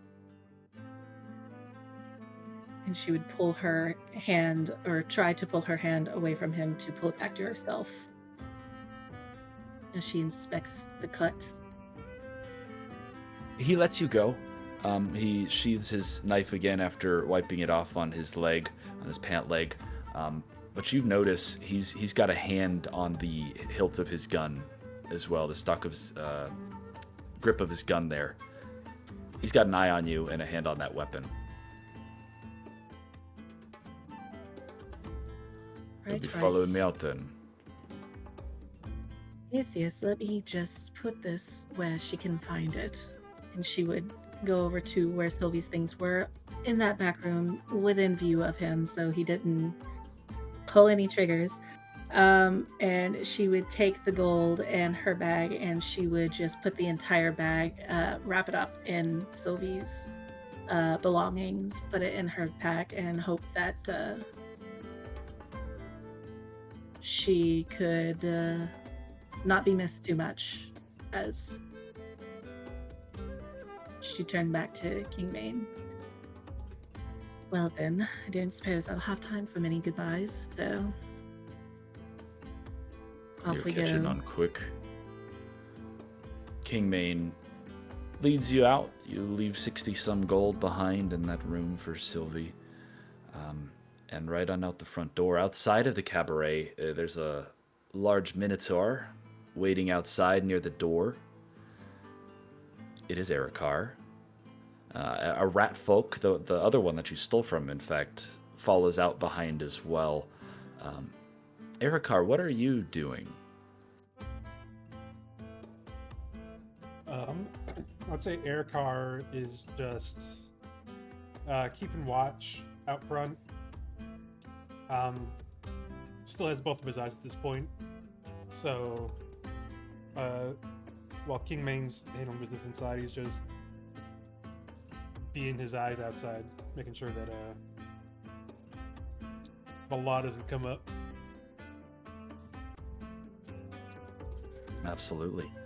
The little rat folk that follows out, Erikar, you know that is Shimi Fly, another member of Kingmane's crew, and he asks Kingmane, Kingmane, what do you got there?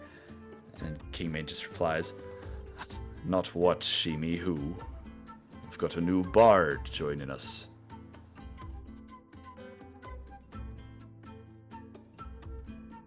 Hello, and at your service. Very nice to meet you. Happy to have you on board. You see, he kind of notes your bleeding wrist, and he assumes what's going on here, but he seems like a friendly fellow compared to the other.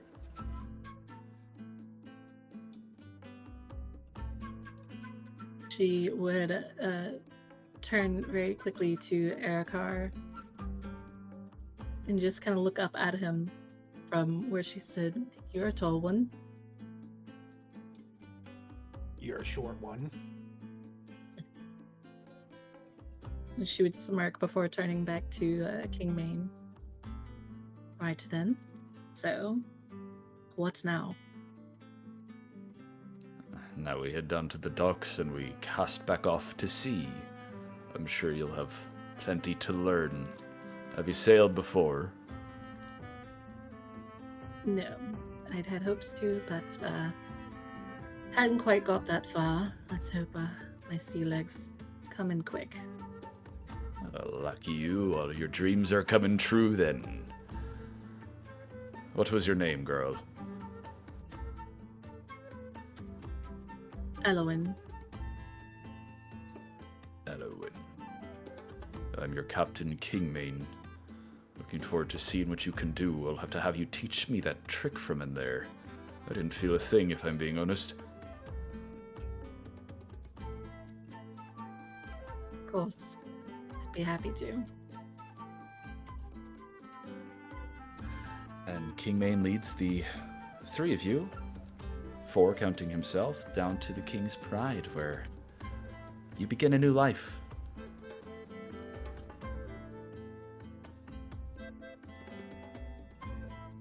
And with that, we'll head back to the battle. I do gotta run to the bathroom, so we'll go ahead and take 5 and pop back in here at the top of the hour. Okay. Yeah. Woohoo. Love it. See you then.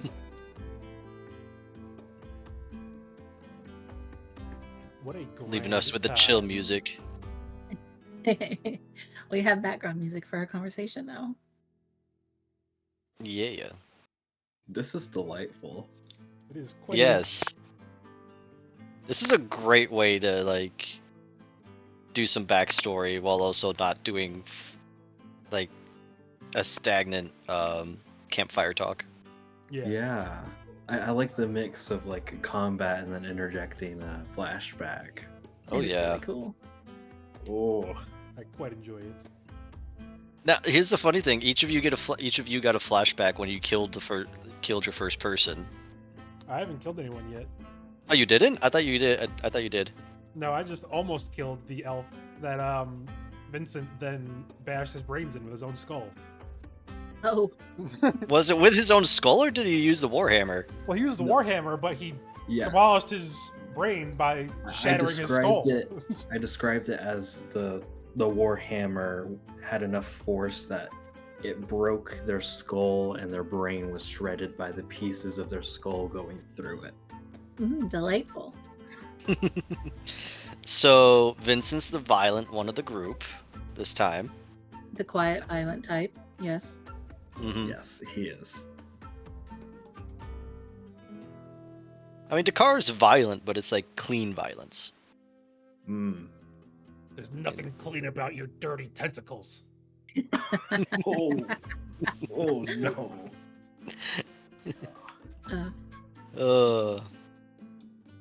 I was making a pun on that because he uses his cutlass is made out of water.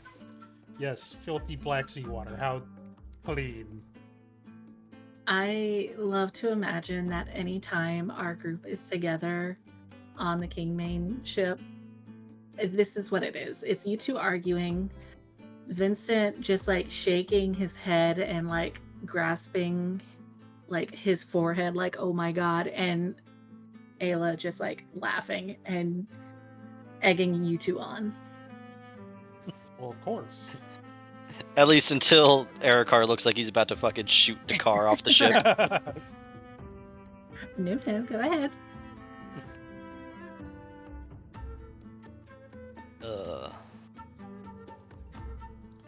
Erikar's got This- to heal himself a little bit here.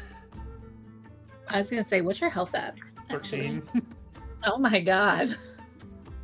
This darkness trick with Devil's Sight is fucking great. Yeah, it's great. It's great. You should do it Welcome more. Oh, like Darkness is so... Yeah, go for it, go for it. I was gonna say, like the scenario I threw at Fenton before we even did this was, if the ship is fighting, Dakar just immediately goes below the decks to the darkness down below, because it's like now he's just hunting people down there. I can't imagine from their perspective how scary it is to be in this bubble of complete pitch black and to have Blinded by the sun one moment. Yeah, a notorious member of this group of pirates just laughing at them. Darkness is so interesting. I try to play it reasonably. Like it's one of those things that's mechanically vague enough. It's like, okay, what do I do? Whether I'm a player or an NPC or whatever, what do I do in darkness? Do I attack or do I try to get out of it? It's very interesting. Yeah. It truly is. And it sucks for anyone who doesn't have Devil's Sight. Oh, truly. Yes. Very much. Oh! I completely forgot about something. Oh boy. Oh. I completely forgot about Lucky. Lucky. Uh, I define luck here, Dakar. As you say. Are we ready to hop back in? Aye, aye, Captain. I can't hear you. Fuck off! I'm not saying it again. I literally learned that little SpongeBob flute thing on the tin whistle, and it is delightful. aw, I'll play later. yes. Well, Ayla, that is... Wait, why is my Minotaur done here? Did he just go? No. No, wait, Ooh. no. We're funky in turn order. It is Gunman's turn. Is That's it? right. Wait. Who just had a flashback? It was Ayla. So that means it's Vincent. Vincent's Yes. turn. We got there. We Yes. got there. Yeah. Don't forget about me. I could never, and I would never. He's too quiet. Until that hammer comes. Oh yeah, that hammer. He loves Stop. that thing. Hammer time. Okay. Well, there's only one target nearby that's left. His warhammer, the bludgeoning part of it all soaked in blood. He smacks it down a few times against the floor to shake off the excess blood. And in an instant, he has already pulled it up ready for another swing and...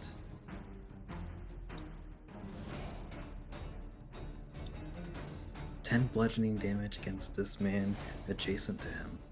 This poor man. He is still up, but you He's get a still clean up. hit on him. Okay. I don't think that'll last for very long. Because we're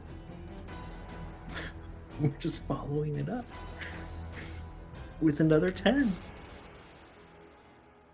Oof. Vincent, you hear bones crack. This man is mortally wounded, but still alive. And to top it all off, I will spend a key point for Flurry of Blows.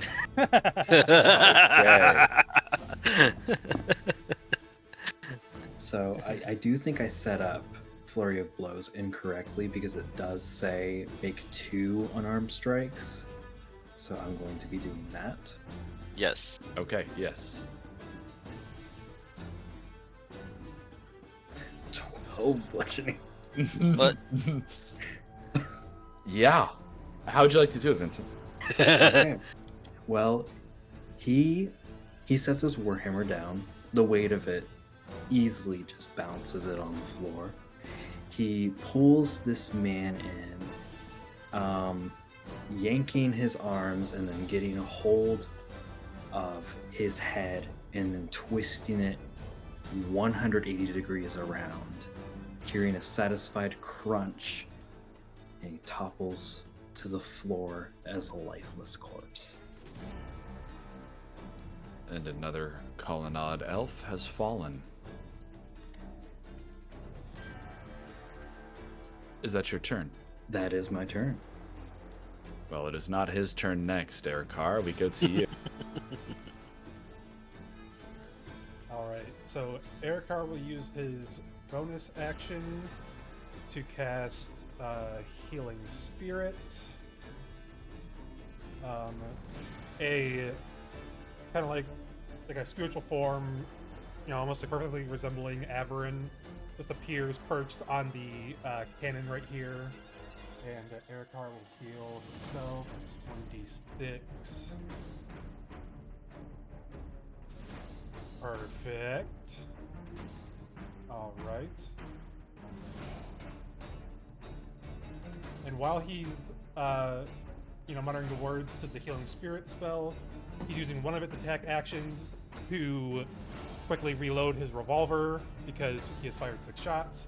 He has one of those like speed loaders in his pocket that he pulls out and just kind of like, flips open the barrel, dumps out the empty bullet shells, loads in the new ones, and flips the revolver closed, all in like one practiced fluid motion, and then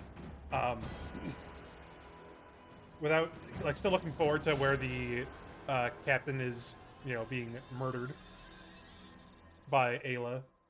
He just reaches his revolver out to the side and shoots at the Minotaur. Lovely. 14. A 14 will hit. Wonderful.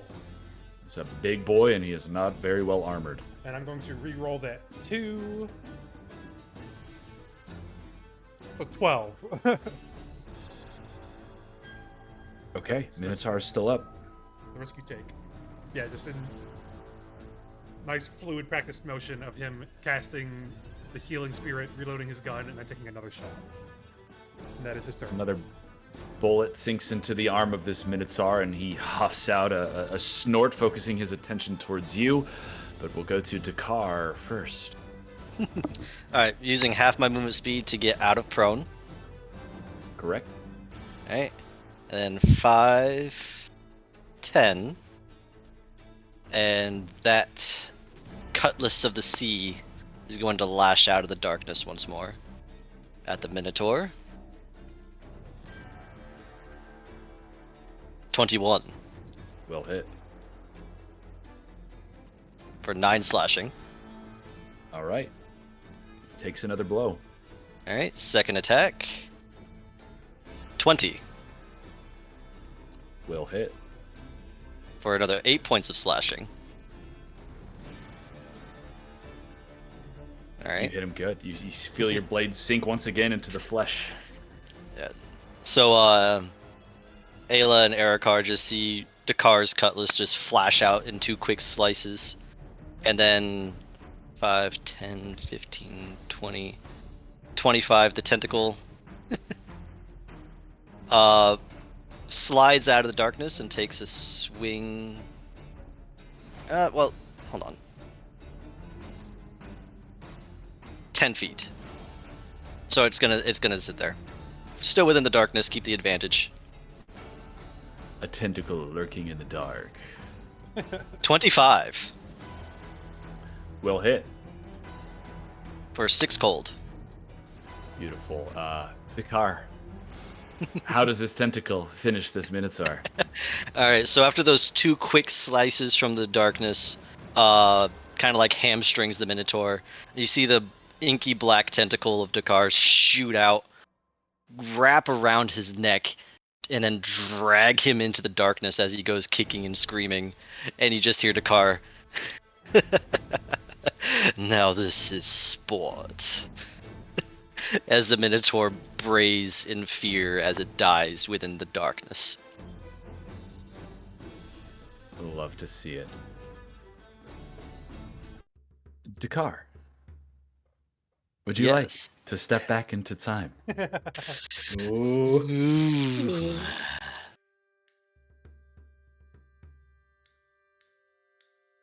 I'll take that as a yes. I was just waiting. We'll move back 4 years ago, 4 short years, somewhere off the northern coast of Thul. You see it only in flashes, Dakar. There's shrapnel, there's wood, there's flesh, as the ship you were sailing on splinters into pieces. You feel slashes of heat, of wetness where your skin is torn open, and then the wet embrace of the ocean. The stinging of those fresh wounds, and a sudden choke as your starved lungs pull in the brine. This should be it for you, Dakar. But then there's an eye. And there's clarity, and there's oxygen. An eye as vast as the ocean around you. This piercing green gaze that was locked onto you. So large, it's hard to say that it's looking at anything in particular, but Dakar, it is looking at you. And again, the memory of these events is a fleeting thing. It comes, it goes, there's flashes, but what you do remember is a voice, deep and resonating through the waters, though you only remember its parting words. We have a deal, then. And then you're being pulled from the surf. You're vaguely conscious of hitting some ship's deck with shouts and questions all around you. You through blurred eyes, see a little rat folk hovering over you, and he says, I think he's alive, Captain. And shockingly, you are alive. And there's another voice. Back, the lot of you. Let the boy breathe.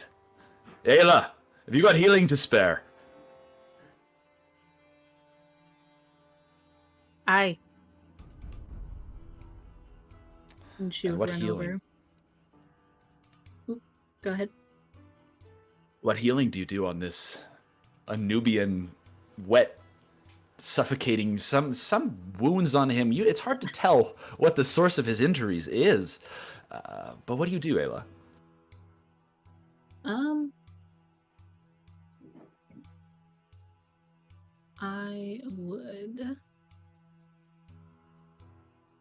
I would use healing word on him.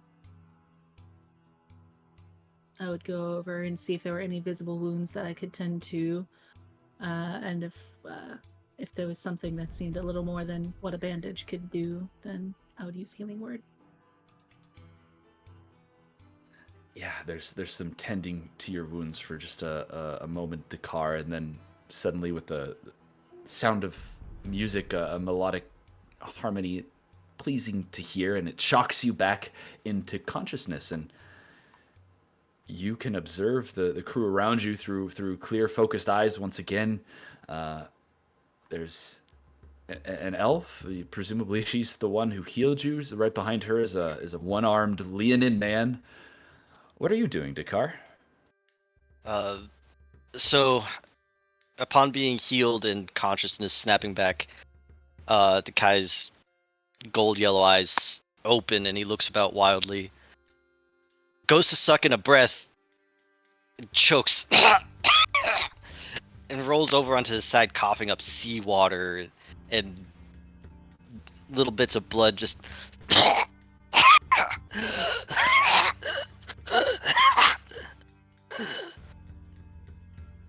Well, that's pleasant. Welcome aboard, lad.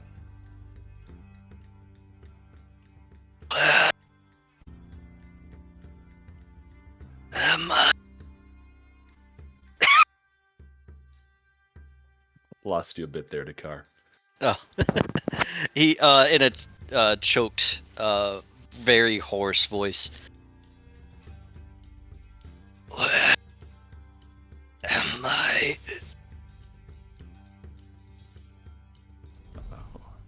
Did you lose me again? No, I got you. Okay. Well, at the moment, you're on the deck of my ship. Beyond that, I'd like you to tell me we're north of Thule, open ocean here. I don't see another vessel, some scrap in the water. Where'd you come from, boy?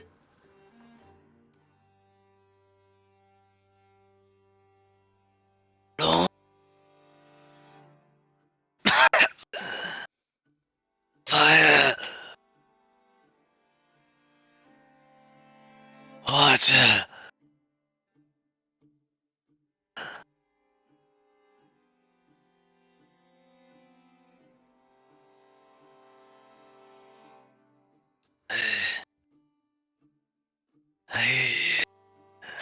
I cannot remember.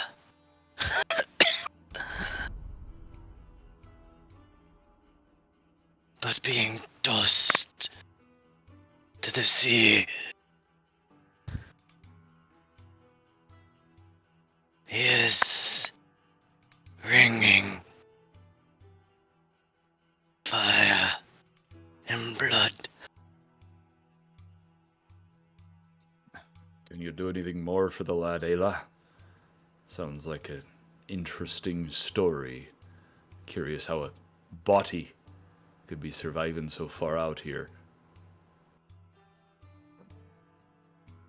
She would look around to the nearest deckhand who wasn't doing anything and point to them and say, "Hey, you, bring me some water."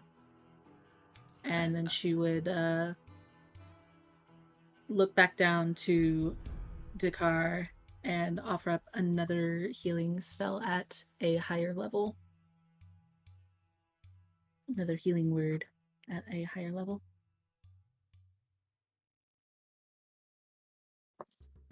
And it takes it. It's a balm, Dakar. Your mind clears a bit, but the memory is not fully back. You're aware again of the flashes of the pieces of what you had experienced, but the ship you were on, it's hard to say what caused it to crash. You think you were transporting something expensive, but perhaps the memory will come back later.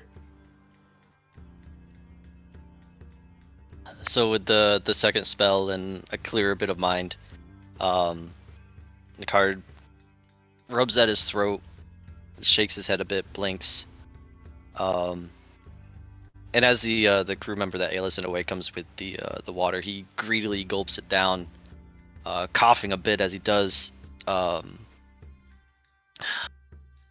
forcing it down to swallow before looking back up at those gathered around him.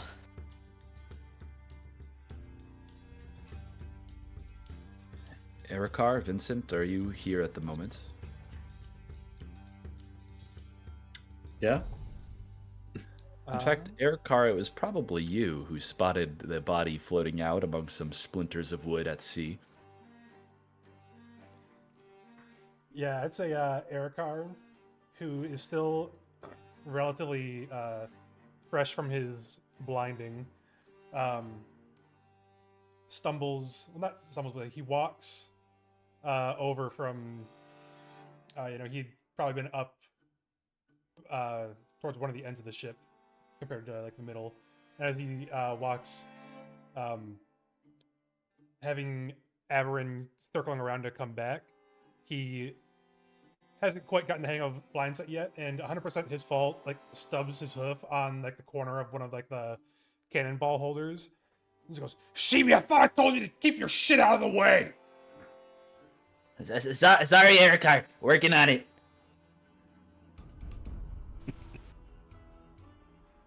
Before he makes his way fully over to see the dramatics as Averin comes and lands and perches on one of his horns.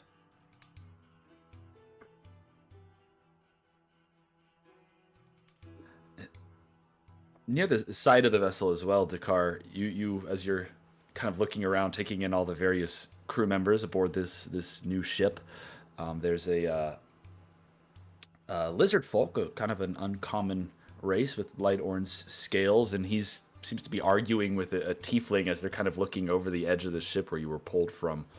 And the lizard folk is saying, I'm telling you, Lima, there was something down there, like a tentacle pushed him up.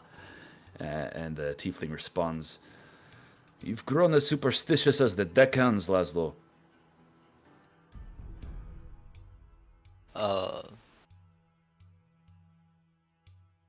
So again, Dakar, hearing this, he blinks as the flashes of that great eye just barely in his mind.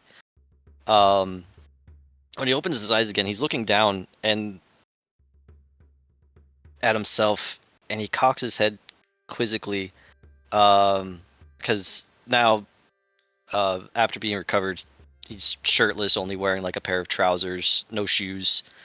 But that inky black tattoo that encases his torso, the tentacles reaching up and grabbing up around his heart, and on his back is just is the head and the many arms of a kraken that covers basically the entirety of his back. And as he looks at it, the memory of the eye fades. But then the question, when did I get a tattoo? He says aloud to himself.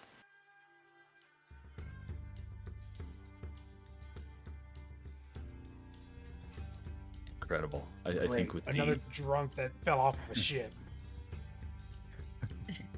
I was not drunk. At least not that I can remember. Yeah. Heard it before. that seems to be the way of drunkards, yeah. Little rat folk says. Erkar casts his healing spirit, and the little spiritual form of the bird perched on his horn just kind of like settles next to you, radiates some more prolonged healing than the short bursts of more intense healing that Ayla gave.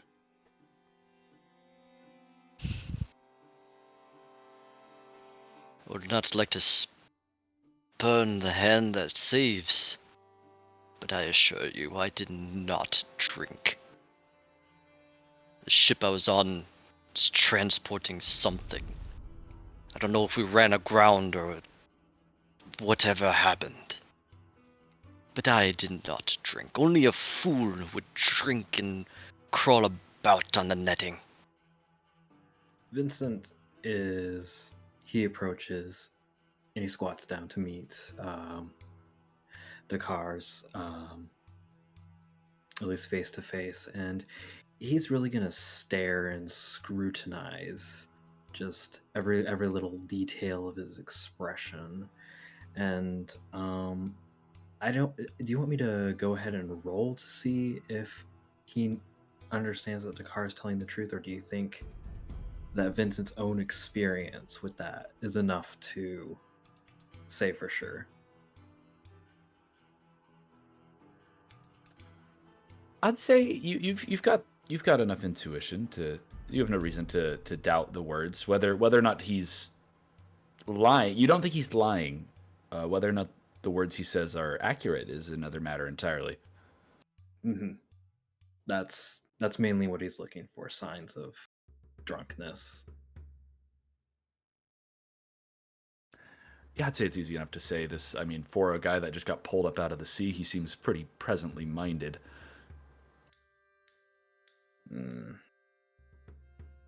Man's not been drinking.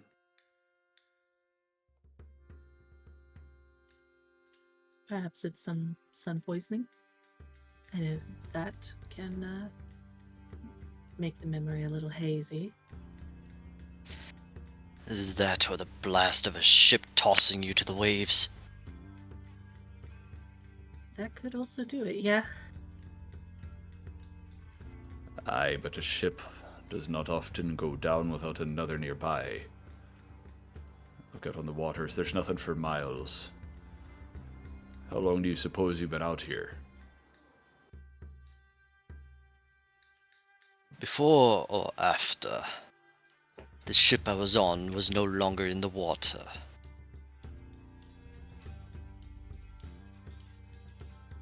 As for after, I truly wish I could tell you. But all I see are flashes, and even now they are fading from memory. And he reaches up and touches the back of his head, trying to feel for any obvious injuries or anything, despite the healing. Something to explain the loss of memory and the lack of being able to keep it coherent in his head.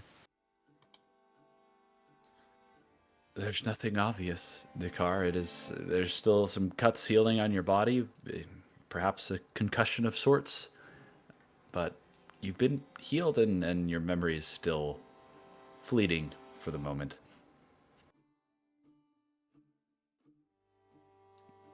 And Kingmane says, well, I'll have Ayla show you to some quarters, and perhaps you can rest for an hour or two, and then we'll need your hands on deck. No hands go to waste aboard a ship. Dakar nods and goes tests his feet underneath himself before standing up. Are you Who- sure about this?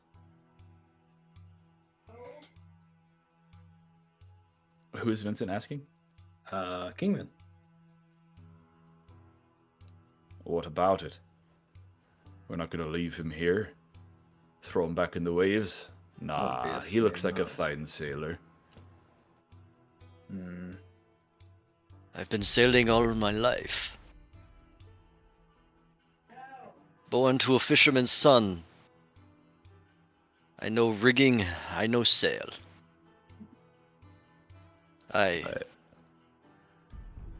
Give me a bit to rest and time to thank ye for pulling me from the sea. It'll be the best hand you've ever had. I sure hope so. Hope you know a bit of fighting, too. Very few deckhands survive past the first raid or two. Just try and hold me back. Kingmane smiles at that. And we'll hop back to finish this brawl aboard the ship. There's one little fella left just waiting for you. And it is his turn. At Oh, least there's no. that for him. This man just gritting his teeth, looking around, seeing that he is the last one. He can't see through this darkness, but if we were to look aboard the poop deck, those up there are long dead. And the other officers seem to be making their way down here, but really seeing nothing left for them to do. I guess I can't select this one token. He was on the map layer. Excellent. Love Good roll for 20.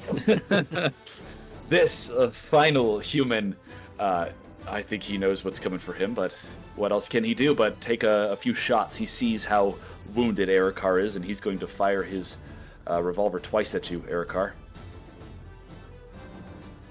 First is a nat 1, Wonderful. and second is a 17 17 hits. for 7 piercing damage. Alright, as reaction, that tentacle of Dakar shoots out from the blackness and wraps itself around Erikar, using Guardian Coil to reduce that. Oh, only by 1. Okay. 6. It Ah, is. get your Is- slimy hands off of me! I'm trying to see that you do not be filled with holes at the end of the day, Arkar. If you touch me with that slimy thing again, you'll be full of holes. Only if you can catch me. Run faster than a bullet, I dare you. Ayla, to you. Okay. Ayla is going to boop, boop, come right here and use both of her scimitars on him. Oh, the first one missed. Does a 17 hit? It does indeed. Amazing. Okay, so she's going to do 6 points of damage.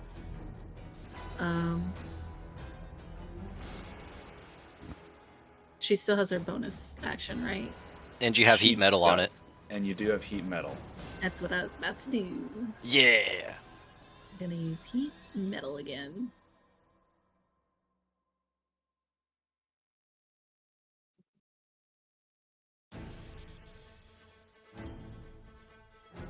$13. Ooh, yeah, let me have him roll the con save. Okay, so he takes the damage. He takes the 13 fire damage, but with his con save, he does save, so he's able to finally doff this hot piece of armor that he has on, and he throws it to the ground. So heat metal is no longer in effect, but it's not looking like it's going to do him much good as we turn back to Vincent. Oh, his Unless you have AC anything is else, less Deb. now. It is indeed. Okay. Well, Vincent, with his ungodly 55 of movement speed, is just gonna, stroll his way over here, and he's going to use his revolver. Hmm? Does that hit? Revolver point blank would be at disadvantage. Okay, so one more. Does not quite hit, but the crack is startling for sure. Well, frustrated, he puts it back, and hammer time. Incredible. The 23 will hit. 12 bludgeoning And- damage. One more kill list. One more added to the kill list for Vincent. How does this man fall, huh? Well, Vincent, once he calmly puts his revolver aside into the holster, grabs the handle of his warhammer, and just swings it upwards. It hits the man's jaw, which instantly breaks it as his face almost smushes. The top of his head way down, gravity trying to resist the force of the warhammer, scrunching his face up before the cranial trauma just kills him on the spot. His face is unrecognizable, all bloody, pieces of bones sticking out, and he crumples to the floor of the ship, almost lifeless for a moment, body twitching with synapses firing their last little shout of life, and then it's over. Vincent, dare I say, you are having too much fun with this. I am. I'm having too much fun. Please tell me when it's Incredible. too much. No, I love it. I need more. Vincent, buddy, leave this shooting to me. Halo would cast prestidigitation and clean the blood splatter off of herself. I'll say, as the final one falls, Dakar dismisses the darkness spell, which I can't do because you drew it. Darkness is forever.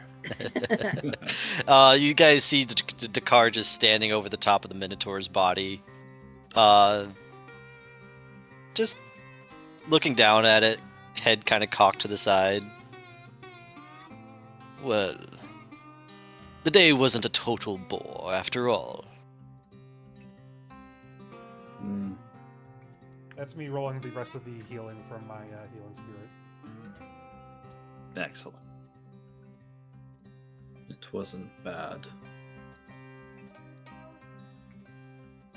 Well, now that they're dead,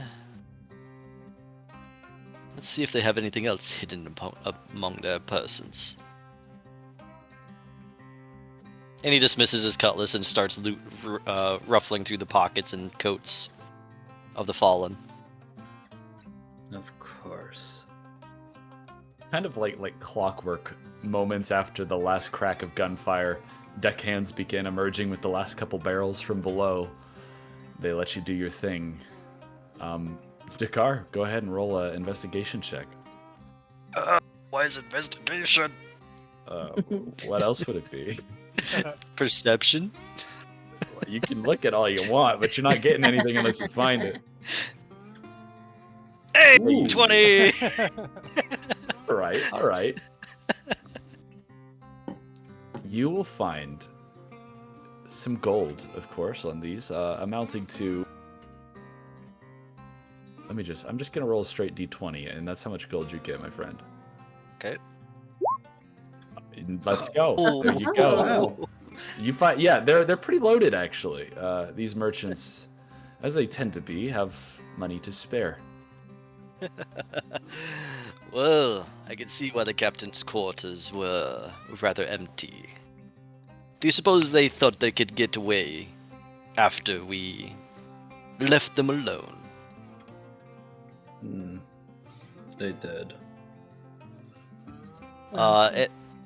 Dakar is going to take that 20 gold, divide it into 4, and then toss equal amounts to Vincent, Ayla, Erikar, and then keep the 4th share for himself. Lima will say, well, I see how it is, Dakar. Well, did you search the ones up there? These were Sure. our kills, fair and square. Of course, you take the rich ones. They were the ones who fought back. One could say, luck is always in my favor. Lima wipes a little bit of blood from her cheek and scowls and heads back to the King's Pride.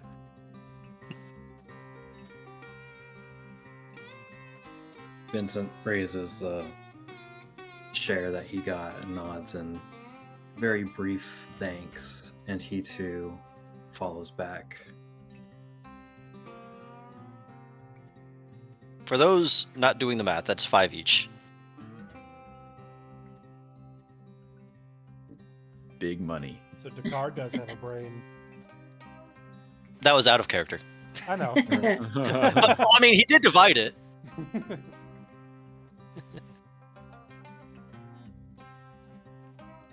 What are the rest of you doing? I would say shortly after the battle concludes, Averin comes back down and perches atop Erikar's horn. Letting Erikar see a little more normally, if not from a little bit of a higher point of view. Slightly. Disorienting, but no longer so for you. Erikar lives his life in the third person. Well, if we are done here, shall we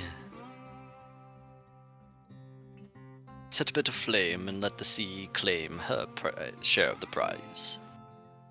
Shimi's already got a match lit. I was about to say, you know Shimi's already Locked this and place to loaded. fucking explode. Come on. Yes, and his fireworks are always the best. Oh, Kingmane told me we already got too much black powder, so it's fair game. Ayla would clap her crew on the back and send them back to Kingmane's ship for following suit. Yep. Dakar's gonna swing by Shimi, just give him like a slap on the shoulder and strut on back over to the King's Pride. And you all make your way back to the King's Pride. And in short matter, there is smoke aplenty. A bit of a bang at first, but Shimi's as much of a pyromaniac as he is. He's lived this long as such and does not hurt himself as he sets this colonnade ship aflame. On to the briny deep, and more Good. souls for the locker. And Kingmane back on the deck of the King's Pride as you all come back over. Well, be about it then. Deckhands, store the loot. The rest of you set sails. We're setting a new course southeast. Where exactly? Southeast for now, Erikar. Once we're at full speed, full tack, the rest of you officers come to my quarters. We have matters to discuss. How very specific, Gibby. Thank you. Can you do it or not, lad?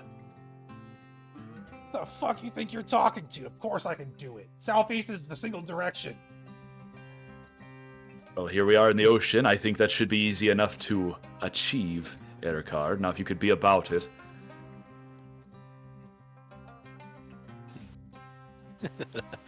Aye, aye, Captain. And Dakar will swing up into the rigging and start getting the sails untied and unfurled. It's a work that has become quite familiar as the lot of you hoist the sails, get them right to the right amount of tautness to catch the wind, and as you start moving, tacking into that southeast direction, picking up a bit more speed. Any conversations that you're having as you get the vessel going in the direction intended, or before you head to Kingmane's office? Yeah, no matter what the car does, Ericard tells him he's doing it wrong. Beautiful. If you could see properly, you old buffalo, you'd see that I was doing it better than you ever could. Turn around, dumbass.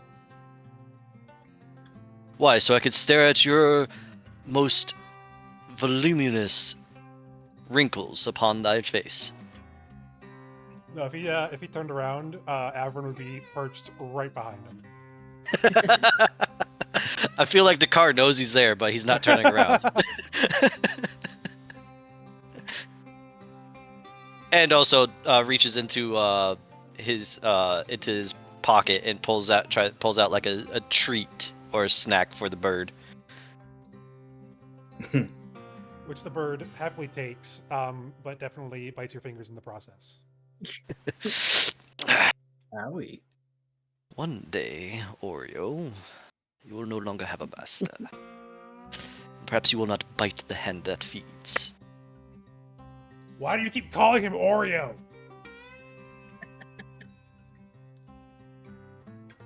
Because it makes you angry, Erica. And your anger fuels me with renewed vigor.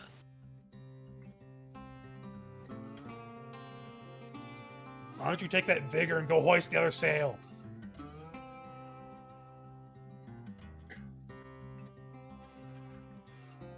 Why? Are you too old and heavy to climb the rigging yourself anymore? I'm steering But the he's ship, already- dumbass. He's already up on walking along the mast. Does the ship need steering when we're not even moving yet? Yes.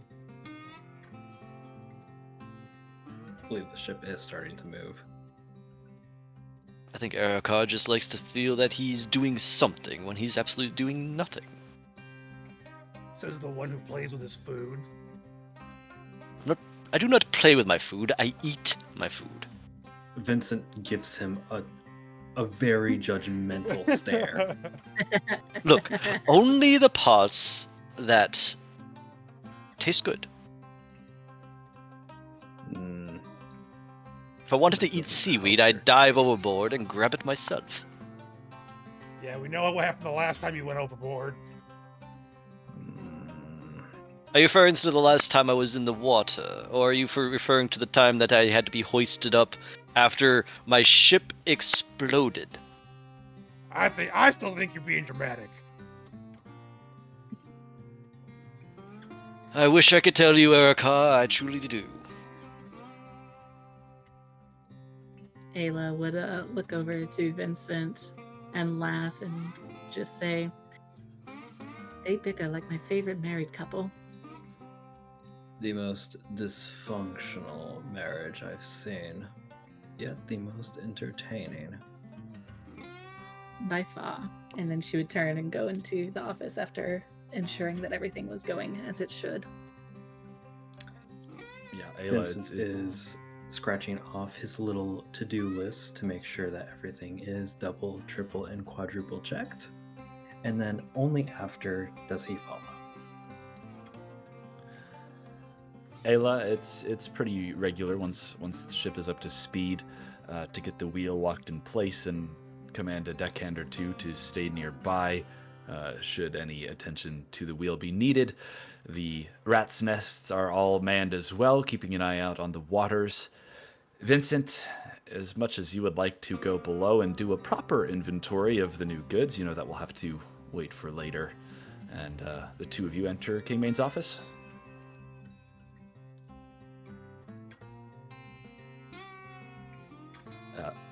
Yep. Laszlo to the other two of you. We'll say, well, are you guys coming? I don't think we should keep Kingmane waiting. I just finishing one last knot. And Dakar does that, make sure it's proper, and then swings down from the masts of the sails, and lands on the deck with a bit of a flourish, and before walking off into the captain's quarters. Erikar, oh, go ahead. I was gonna say, as he passes Erikar, he kind of just like slaps the Minotaur on the shoulder. Erikar like shoves his shoulder into the car. Which probably pushes Dakar probably about 5-10 feet off to the side. And Dakar just laughs it off and reorients himself and keeps going back, keeps walking. Yeah, The two of you. Erikar whistles Avern over, settles him on his shoulder rather than his horn, since they're going into slightly tighter spaces than outside. Make sure to duck, Erikar. You don't want your horns hitting the door on the way in again. Shut it! Only looking out for you, old friend. And I do mean old. By gods. How are you still alive? The two of you bully each other into Kingmane's quarters, followed by Laszlo and Tin and Lima as well. And Kingmane's quarters are by far the most spacious on the ship, as any captain's quarters would be. There's large windows facing the back, and that brings light into this otherwise fairly dim cabin. Kingmane's got a taste for the ornate, or at least the traditional naval version of it. He's got red carpets all over the floor, a heavy oaken table surrounded by a few sturdy wooden chairs. And behind this desk, Kingmane sits on a high-backed chair upholstered in red fabric that matches the carpets below. His room's a bit cluttered. There's nautical charts, there's exotic trinkets and whatnot from various plundered ship. And Kingmane's grunt, Sam D, sits on a perch next to the desk, looking back out the window. Here in the cabin, the air is thick with its usual sense of tobacco, spiced rum. But more notably at the moment, there's a bit of a haze, a fresh haze to the air, and a sharp, sour smell of what you all recognize as burning fire moss. Fire moss, you know, is a stimulant. It's a pretty hard and addictive drug, honestly, but not so uncommon for sailors to use now and then. And Kingmane, you know, does so very, very rarely. But now he sits on his chair behind this desk, rubbing a clump of the red moss between two fingers, and as he rubs it, it sparks and smokes softly. He's got that letter when he recovered from the colonnade vessel, the trifold, open and on his table. But he invites you in. Come in, all of you. Shut the door behind, mind.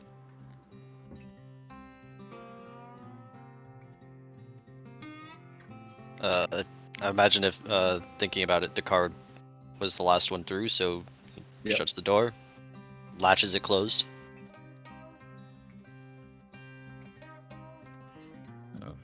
Look a little bit roughed up. Can't take a couple colonnade sailors anymore.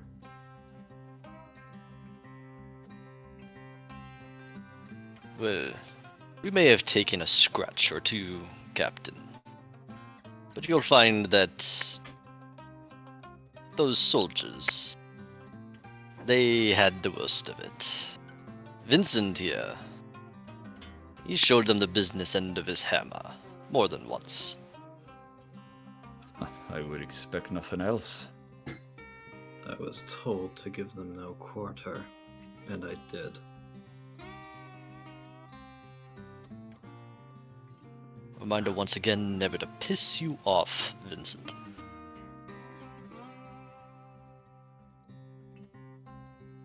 I'll have a seat, if you'd like. I've got good news, though I suspect a lot of you might not view it as such. I've talked of a coalition before. An empire of pirates rather than a few groups of wandering thieves. I know you've all had your fair share of laughs about the matter. Shandy Bodega has his fleet, but I have my eyes on something even bigger, something more organized, more profitable. So long as I can get a couple of the other crews this side of Kirden to join us, this coalition finally has grounds to begin. If you recall that abandoned Aarakocra village south of Tikal on the Big Island, I've moored there a couple times before, Cape Salato. That's where we're heading, Aarakar, to set up shop. You stick with me there, and we'll profit off piracy more than ever before, but here's the catch. Us, this crew, will no longer have to do the raids. We'll no longer have to have our own blood drawn, you and I. We'll be laundering goods through a contract I've just confirmed. And Kingmane taps on that letter on his desk. Other crews will bring us what they steal, and we'll take care of the traditionally hard part of finding new customers. All the while, we'll be selling stolen Colonnade goods right back to the Colonnade.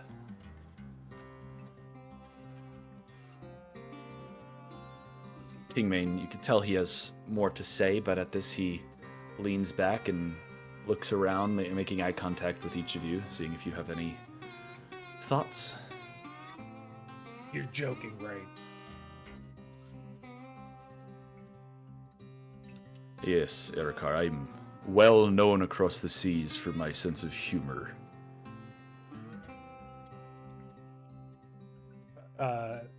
If Kingmane doesn't stop him, then Erikar is gonna pick up the letter. He'll let you. He picks it up and he holds it up towards his shoulder in front of Averin to read it through his eyes. I will drop it in lore resources. Amazing. Oh, I hate when Discord pastes text as a PNG.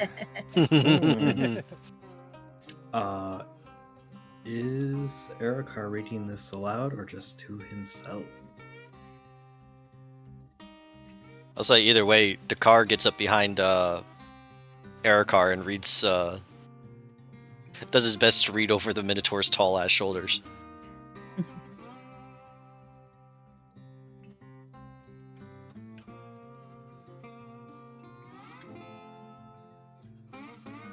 I imagine no one sounds like is reading the letter aloud. I'm happy to do so just for the sake of recording and whatnot. Oh yeah, that's probably a good idea. Oh yeah, that's dirty. The plan will work, Kingmane. It's a damned good one, if I'm being honest. Old Remington will be working on countermeasures, of course, but it'll take him years to piece it together if we do this correctly. And I'll have an escape plan should the need arise. Have the goods shipped to our cove on the south tip of Tikal. I'll have an operation ready there. Merchandise can be transferred to my fleets before being brought to my South Colonnade estates. That should be perfectly sufficient enough for it all to then come to me in Agrippa, where I can distribute through Ashen Industries. Keep the King's Pride far from all destinations, please. You'll have to keep yourself far too, unfortunately, though I do hope to see you again once this is over. Don't make me regret this. I'll probably lose everything either way, but I'll admit that I'm rather excited about the idea. Lord Kiln of Ash. Do I recognize any of those names? Lord Kiln of Ash or Remington? Remington, without a roll, is very easy. He is the Emperor of the Colonnade. You can go ahead and roll a history check if you'd like to check your knowledge of the other name. Anyone who is desiring to do so. Nat 20. This is a name, Aarakar, that you have heard Kingmane reference before, someone that he knew in a past life. He's a noble, a tabaxi in the Colonnade. Yeah, he's another rich man from the Colonnade shores. It's someone Kingmane hasn't talked about in years, but you remember that he had good things to say about this one noble, but of course that was when you still had eyes. So this is your plan? Getting in bed with Colonnade nobles. We're stabbing the Colonnade in the back all the while, Erikar. I understand your discomfort with the matter, but there's money to be earned. Piracy is going to die out if we don't change the way it's approached.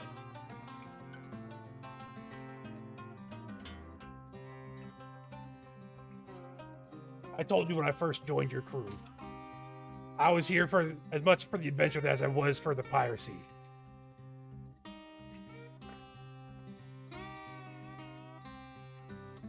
Well, perhaps we'll have to find a boat for you to sail out on every now and then. But there's work to be done here. There's a greater effort to be made. We bring these crews together. We get them set up. Of course they'll come in. What's harder than selling our merchandise? Where can we find a willing market? Well, I found one, Erikar.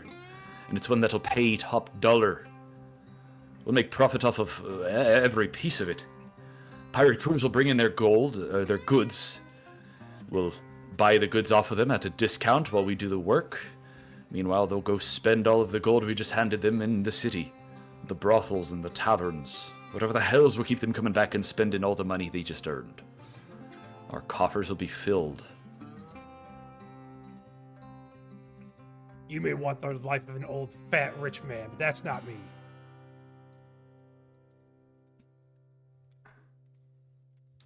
I suspected you might not all be excited about the prospect, but I need hands.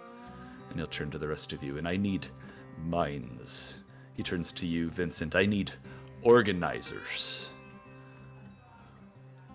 I need help administering this coalition, managing the goods that come through. It'll be a logistical nightmare, sure, but it's not one I want to do alone. I hope you can see the value of it. I can see what you mean.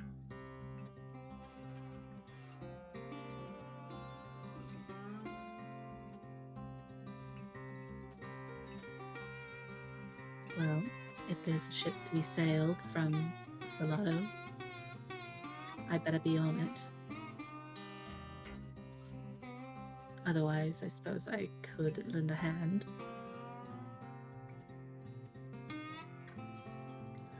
My concern is this. We're not truly cheating the other crews out of anything, but they'll surely see it that way if they see the inside operations.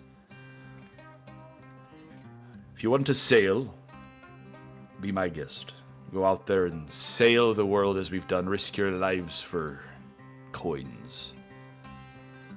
But if you want to work with me, you'll work with me and no others.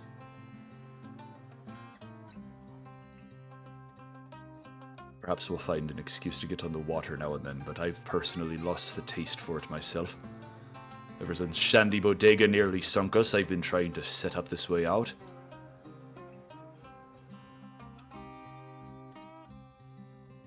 Seems your We're getting- balls sunk with the ship. I already lost my eyes with you. I'm not losing my livelihood. Fuck this. Fuck you. He slams the letter down on the desk and he walks out. I hope you're setting course for Cape Salado, Bird-Eye. Else we might find an earlier destination for you.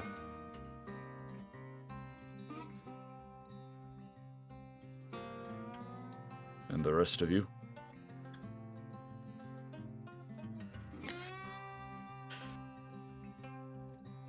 I owe you my life, Captain. But my legs were not built for land. And I cannot do what must be done from a port.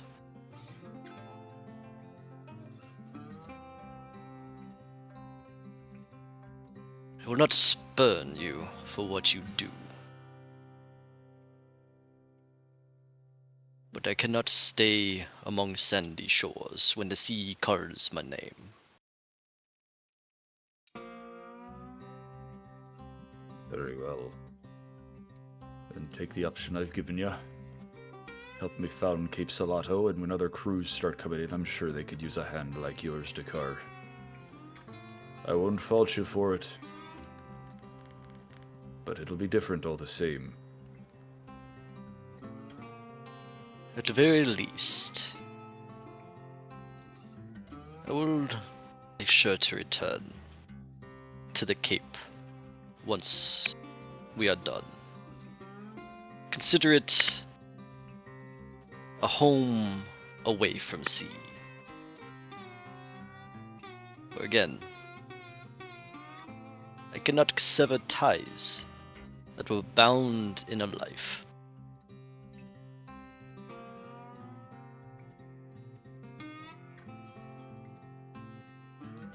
Aye. Aye, I can agree with that.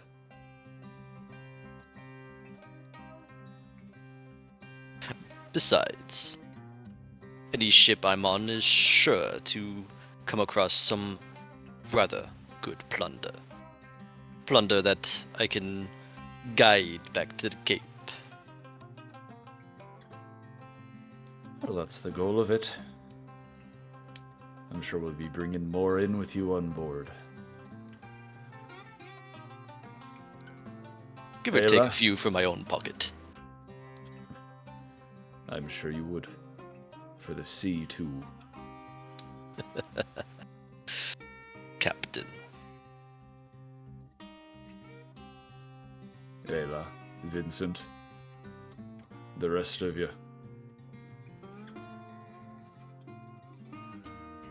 Vincent, he's just idly tapping his fingers on the table. He's not saying anything, but he's making eye contact.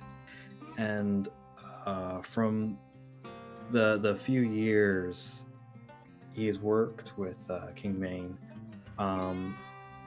it's usually a sign that he does have something to say, but he's not going to say it unless it's in private. So he's just gonna lay back and keep his fingers just idly tapping on the table. Quietly, I should add. He's not trying to draw attention to himself. You note still Kingmane clocks the tapping fingers and locks eyes with you for just a moment and nods and turns his attention then to Ayla. Right. Well, I may not owe you my life, but I at least owe you my hand, so you'll have that. My hands are yours to use on Salado or on the water. I have an offer to make you in kind, Ayla.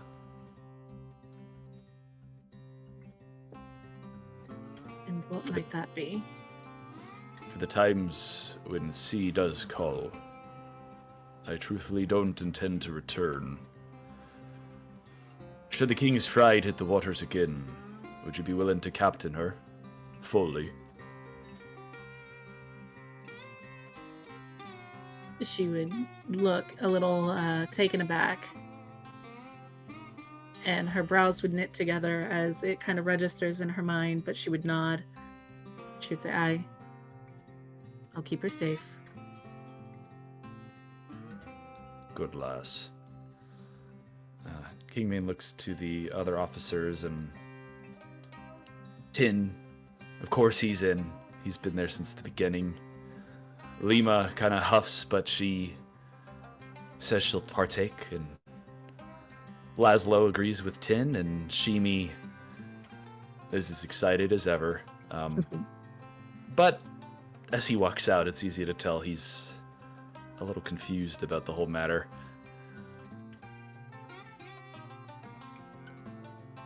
And Ayla, if you are filtering out as well, that will leave Kingmane and Vincent alone in Kingmane's quarters. Indeed. I am on my way out, closing the door behind me.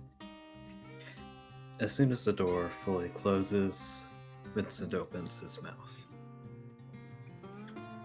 I perhaps understand better than most that this world of ours is changing. What you are doing is making the right call. However, I am sad to say I have ideas of my own and a future that is parallel to yours, but separate the same.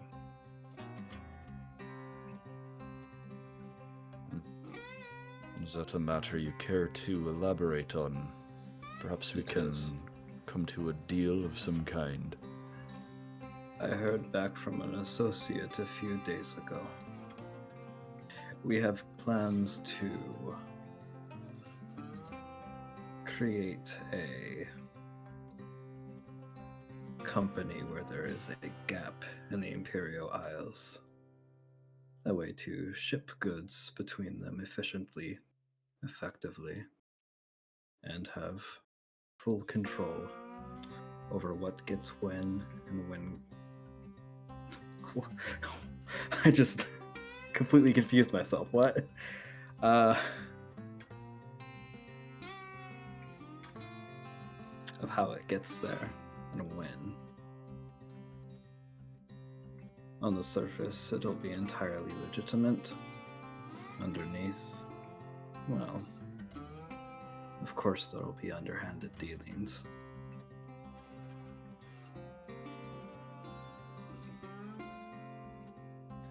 Kingmane smiles. You could tell he's not pleased, but he does understand the ambitions. Vincent, I've really been relying on your logistical mind, at least to get the ball rolling. I'll tell you truthfully, my intent is to shovel most of this gold away, but give me 6 months, and your fraction will go right to your coffers. Call it seed money for this operation of yours. Vincent nods in appreciation. I'll throw in the Jenny as well, if you need a vessel. How poetic. I will say, there is a person I know who has some of my skills. Obviously, they are not up to par, but they will help you get through the muddled mess that you will undoubtedly encounter. I'll send them your way as thanks.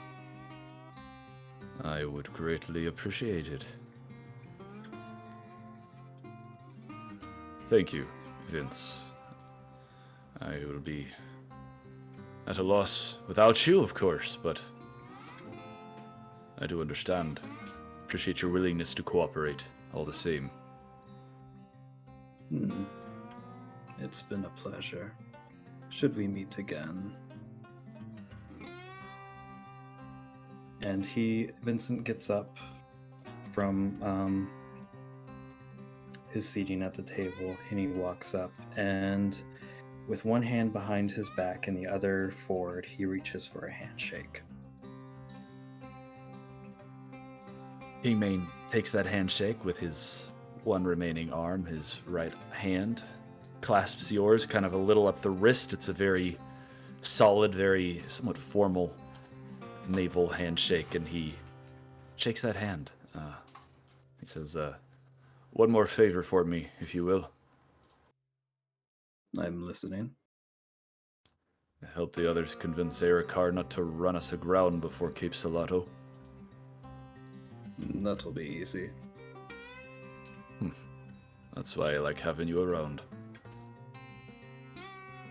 In truth, I believe I shall miss you too. But, as all things in life, they change.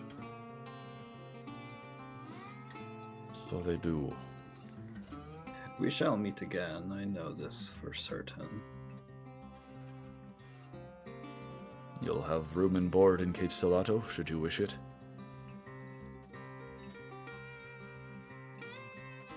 A very thin smile is on Vincent's face. He releases the handshake and folds his hands neatly behind his back. Gives a nod and a little bow, and He turns to head out the door. If there's nothing else, I shall be on my way. Very well. And leave he does. And that there is all I have prepared. But out here on the deck, you are, of course, all welcome to have conversations with each other, with any of the other crewmates. It is all yours for what you wish to do with it. Oh. That is just a taste of what's to come. Yes. I'll say, as Dakar says his piece to Kingmane, and walks out onto the deck, he watches as Erikar throws a tantrum. Lets him get some steam out before he walks up behind him. You did not take that well.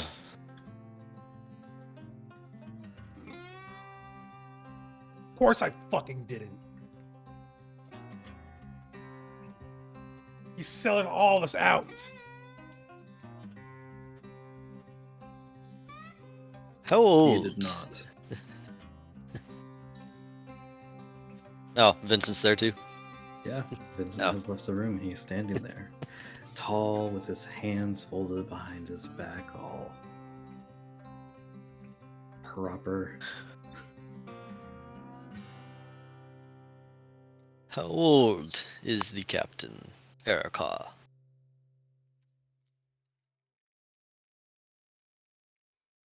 I don't know, 40s. Older. Is he Younger than older me. than you? No. Oh, truly. You are the oldest bag on the ship. I think Tin might be a little older. Let me check.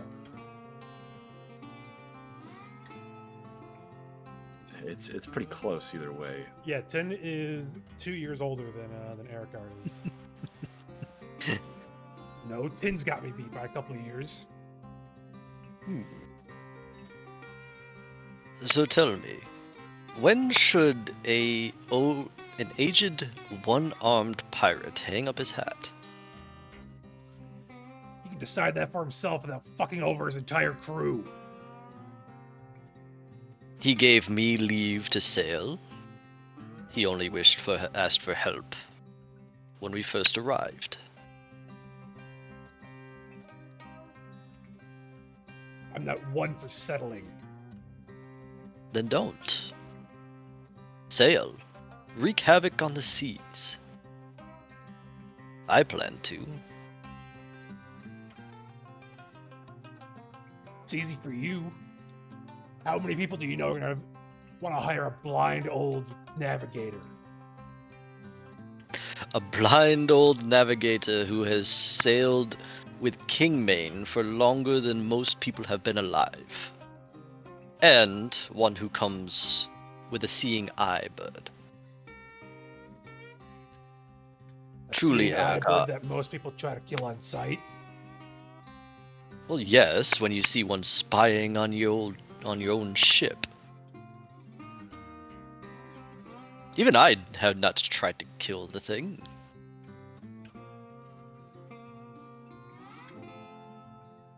No, instead it gives me scars on my fingers. Because you keep trying to feed it. I like animals, Vincent. The trouble with that is that animals do not like you. For the most part, you are correct. Is that why Erika here is so grumpy whenever I try to talk to him?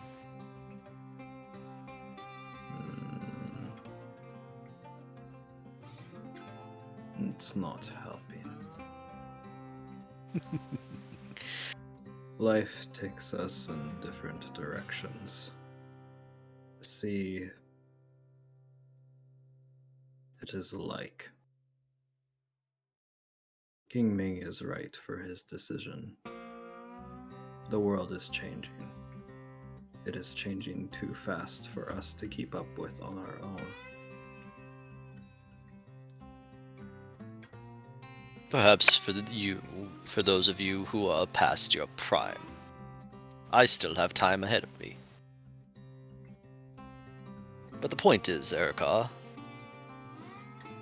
perhaps this is a new venture, a new way for you to do what you wish to do.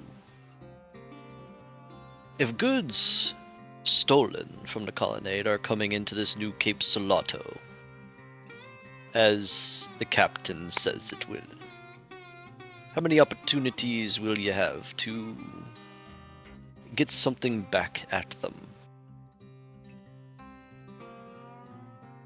Yes, let me just sail and put myself right back in the colonnade waters, giving them all their shit back. I didn't mean give it back. What kind of pirate are you? Giving things back that you rightfully Did you stole. read the fucking letter? That's what they're doing. They're making them pay for it, and they'll pay for it twice. They'll pay for it in blood when the pirates of this jointed venture takes it from their cold dead hands and sends them onto the deep. And then they'll pay for it again when they wish to buy it back from the Kingmane. And what kind of message does that send? Yeah, we'll come take your shit, but you can have it back if you give us some gold. No, we Yes. take their shit and their gold. And we are. We're taking their gold twice. Eric picks up another crate and he throws it at Kingmane's door. Be careful. I hope those are empty. They Mostly. hold 1,000 ball bearings.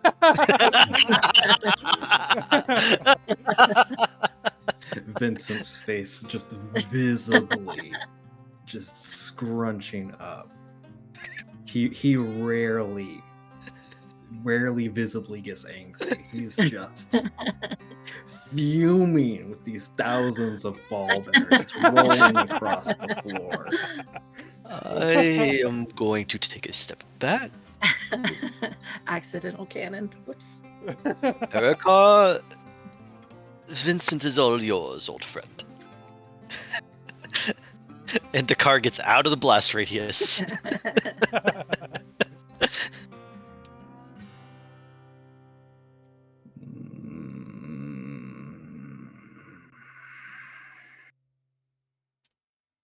Up next to Ayla. Is he purring or is he growling? I don't know. Why don't you go find out? Oh, no, no, no. I am not going to risk being on the business end of his hammer. I suggest you distribute your frustration towards something more productive.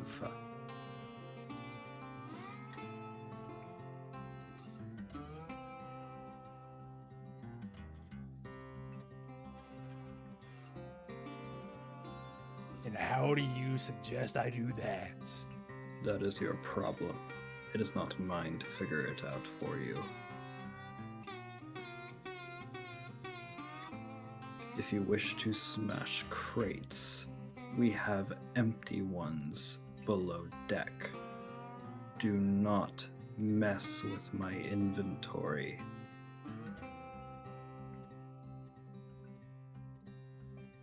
Aren't the empty crates on inventory as well? Shut it, the car! he's still saying that like low to Ayla as he's watching. Are you And really Averin going is to looking question over the towards you, and Erikar can read lips.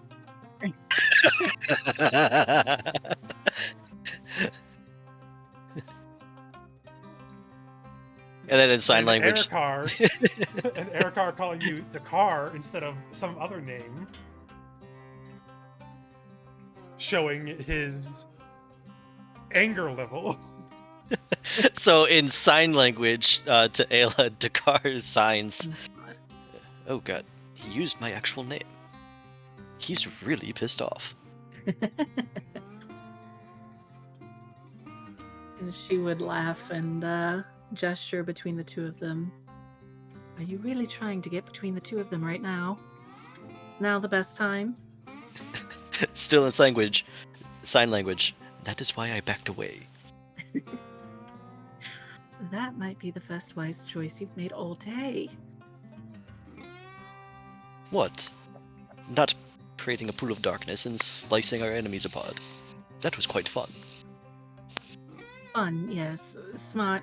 Debatable. Depends on who all got stuck in it. Thankfully, it was just those who needed to be stuck in it. So thank you for that. You're welcome. And that's called planning and skill, dear Ella.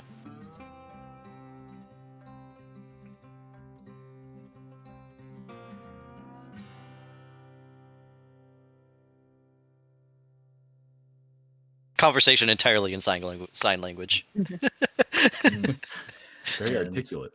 Meanwhile, Vincent and Erikar are standing among deck with 1,000 ball bearings just still rolling across. They're still distributing themselves.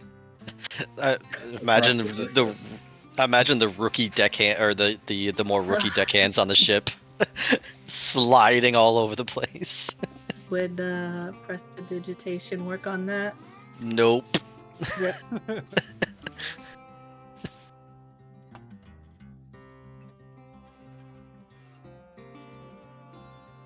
Amidst all of this tension, the tiefling woman, Lima Vandalway, decides to come up and very helpfully ask, is there a reason we haven't reset course for Cape Salado yet? You're telling me you haven't done it yet. There's a chain of command, is there not? Ayla, is that what we're doing? Aye. Full speed ahead. I'm sure I can calculate the direction for myself. She kind of glares at Erikar. He's having a bit of a moment. Wouldn't be the first time. Probably not the last. Gods, I hope so.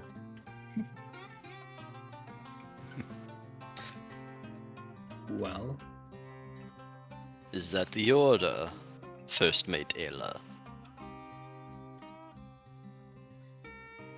Aye. Let's make our way to Salado. And Dakar turns towards the rest of the deck and the crew there and just yells as loud as he can. New heading! Make way to Camp Salado. Get into the rigging and set the sails to catch the new wind. The first mate has it decreed.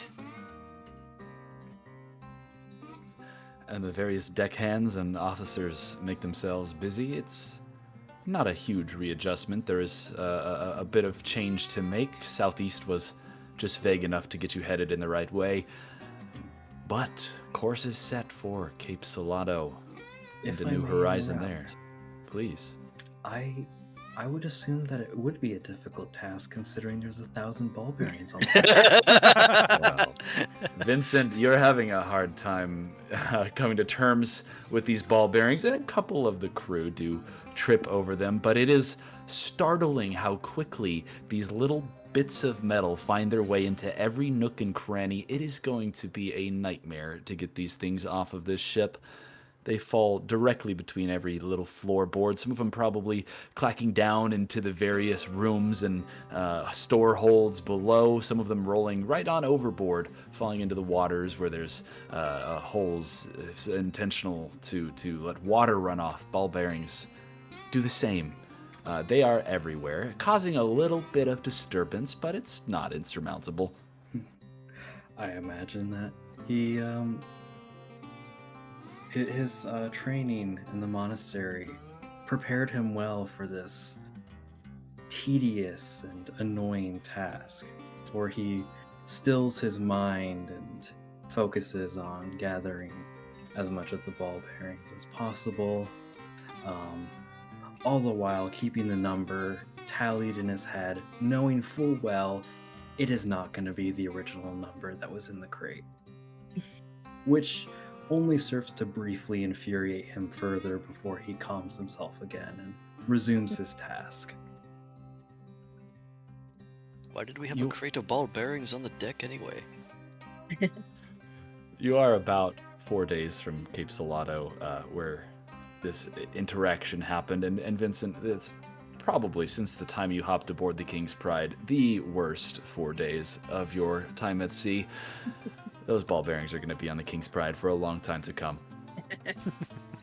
We will probably be finding them below decks in a couple of years.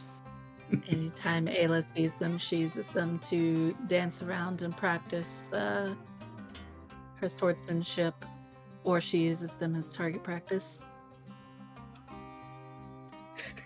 If Dakar ever finds one, he's gonna pick it up and he's gonna show it in front of Erikar's Oreo. Found another. I love your nickname for this bird. Vince immediately honing in on that, snatching it up, and adding it to the tally that he is keeping track in his notebook.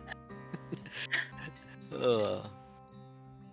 We're gonna come back on this boat when the campaign officially starts, and one of these ball bearings is gonna trip somebody up. We're just gonna occasionally mention finding a ball bearing and not tell anybody else. Not tell Ferb, at least. Yeah. Literally just Keep it a like secret from Ferb. It's gonna be like the exploding Kinku thing. Yay. Chekhov's ball bearing. 1,000 ball bearings. Listen, maybe Shimi shouldn't have kept his grape shot on deck. Yeah, that's probably. Oh, grape shot. There you go. That explains why we had a box of 1,000 ball bearings on deck. Mimi just leaves stuff everywhere. And one day we're just gonna be when the campaign starts. Dakar's hand comes up through the grate in the middle of the top deck, holding a ball bearing. Erikar, I found another down here. And then Erikar shoots it out of your fingers. Hello, Charlie. Charlie, I heard. No, it's just Vincent counting ball bearings.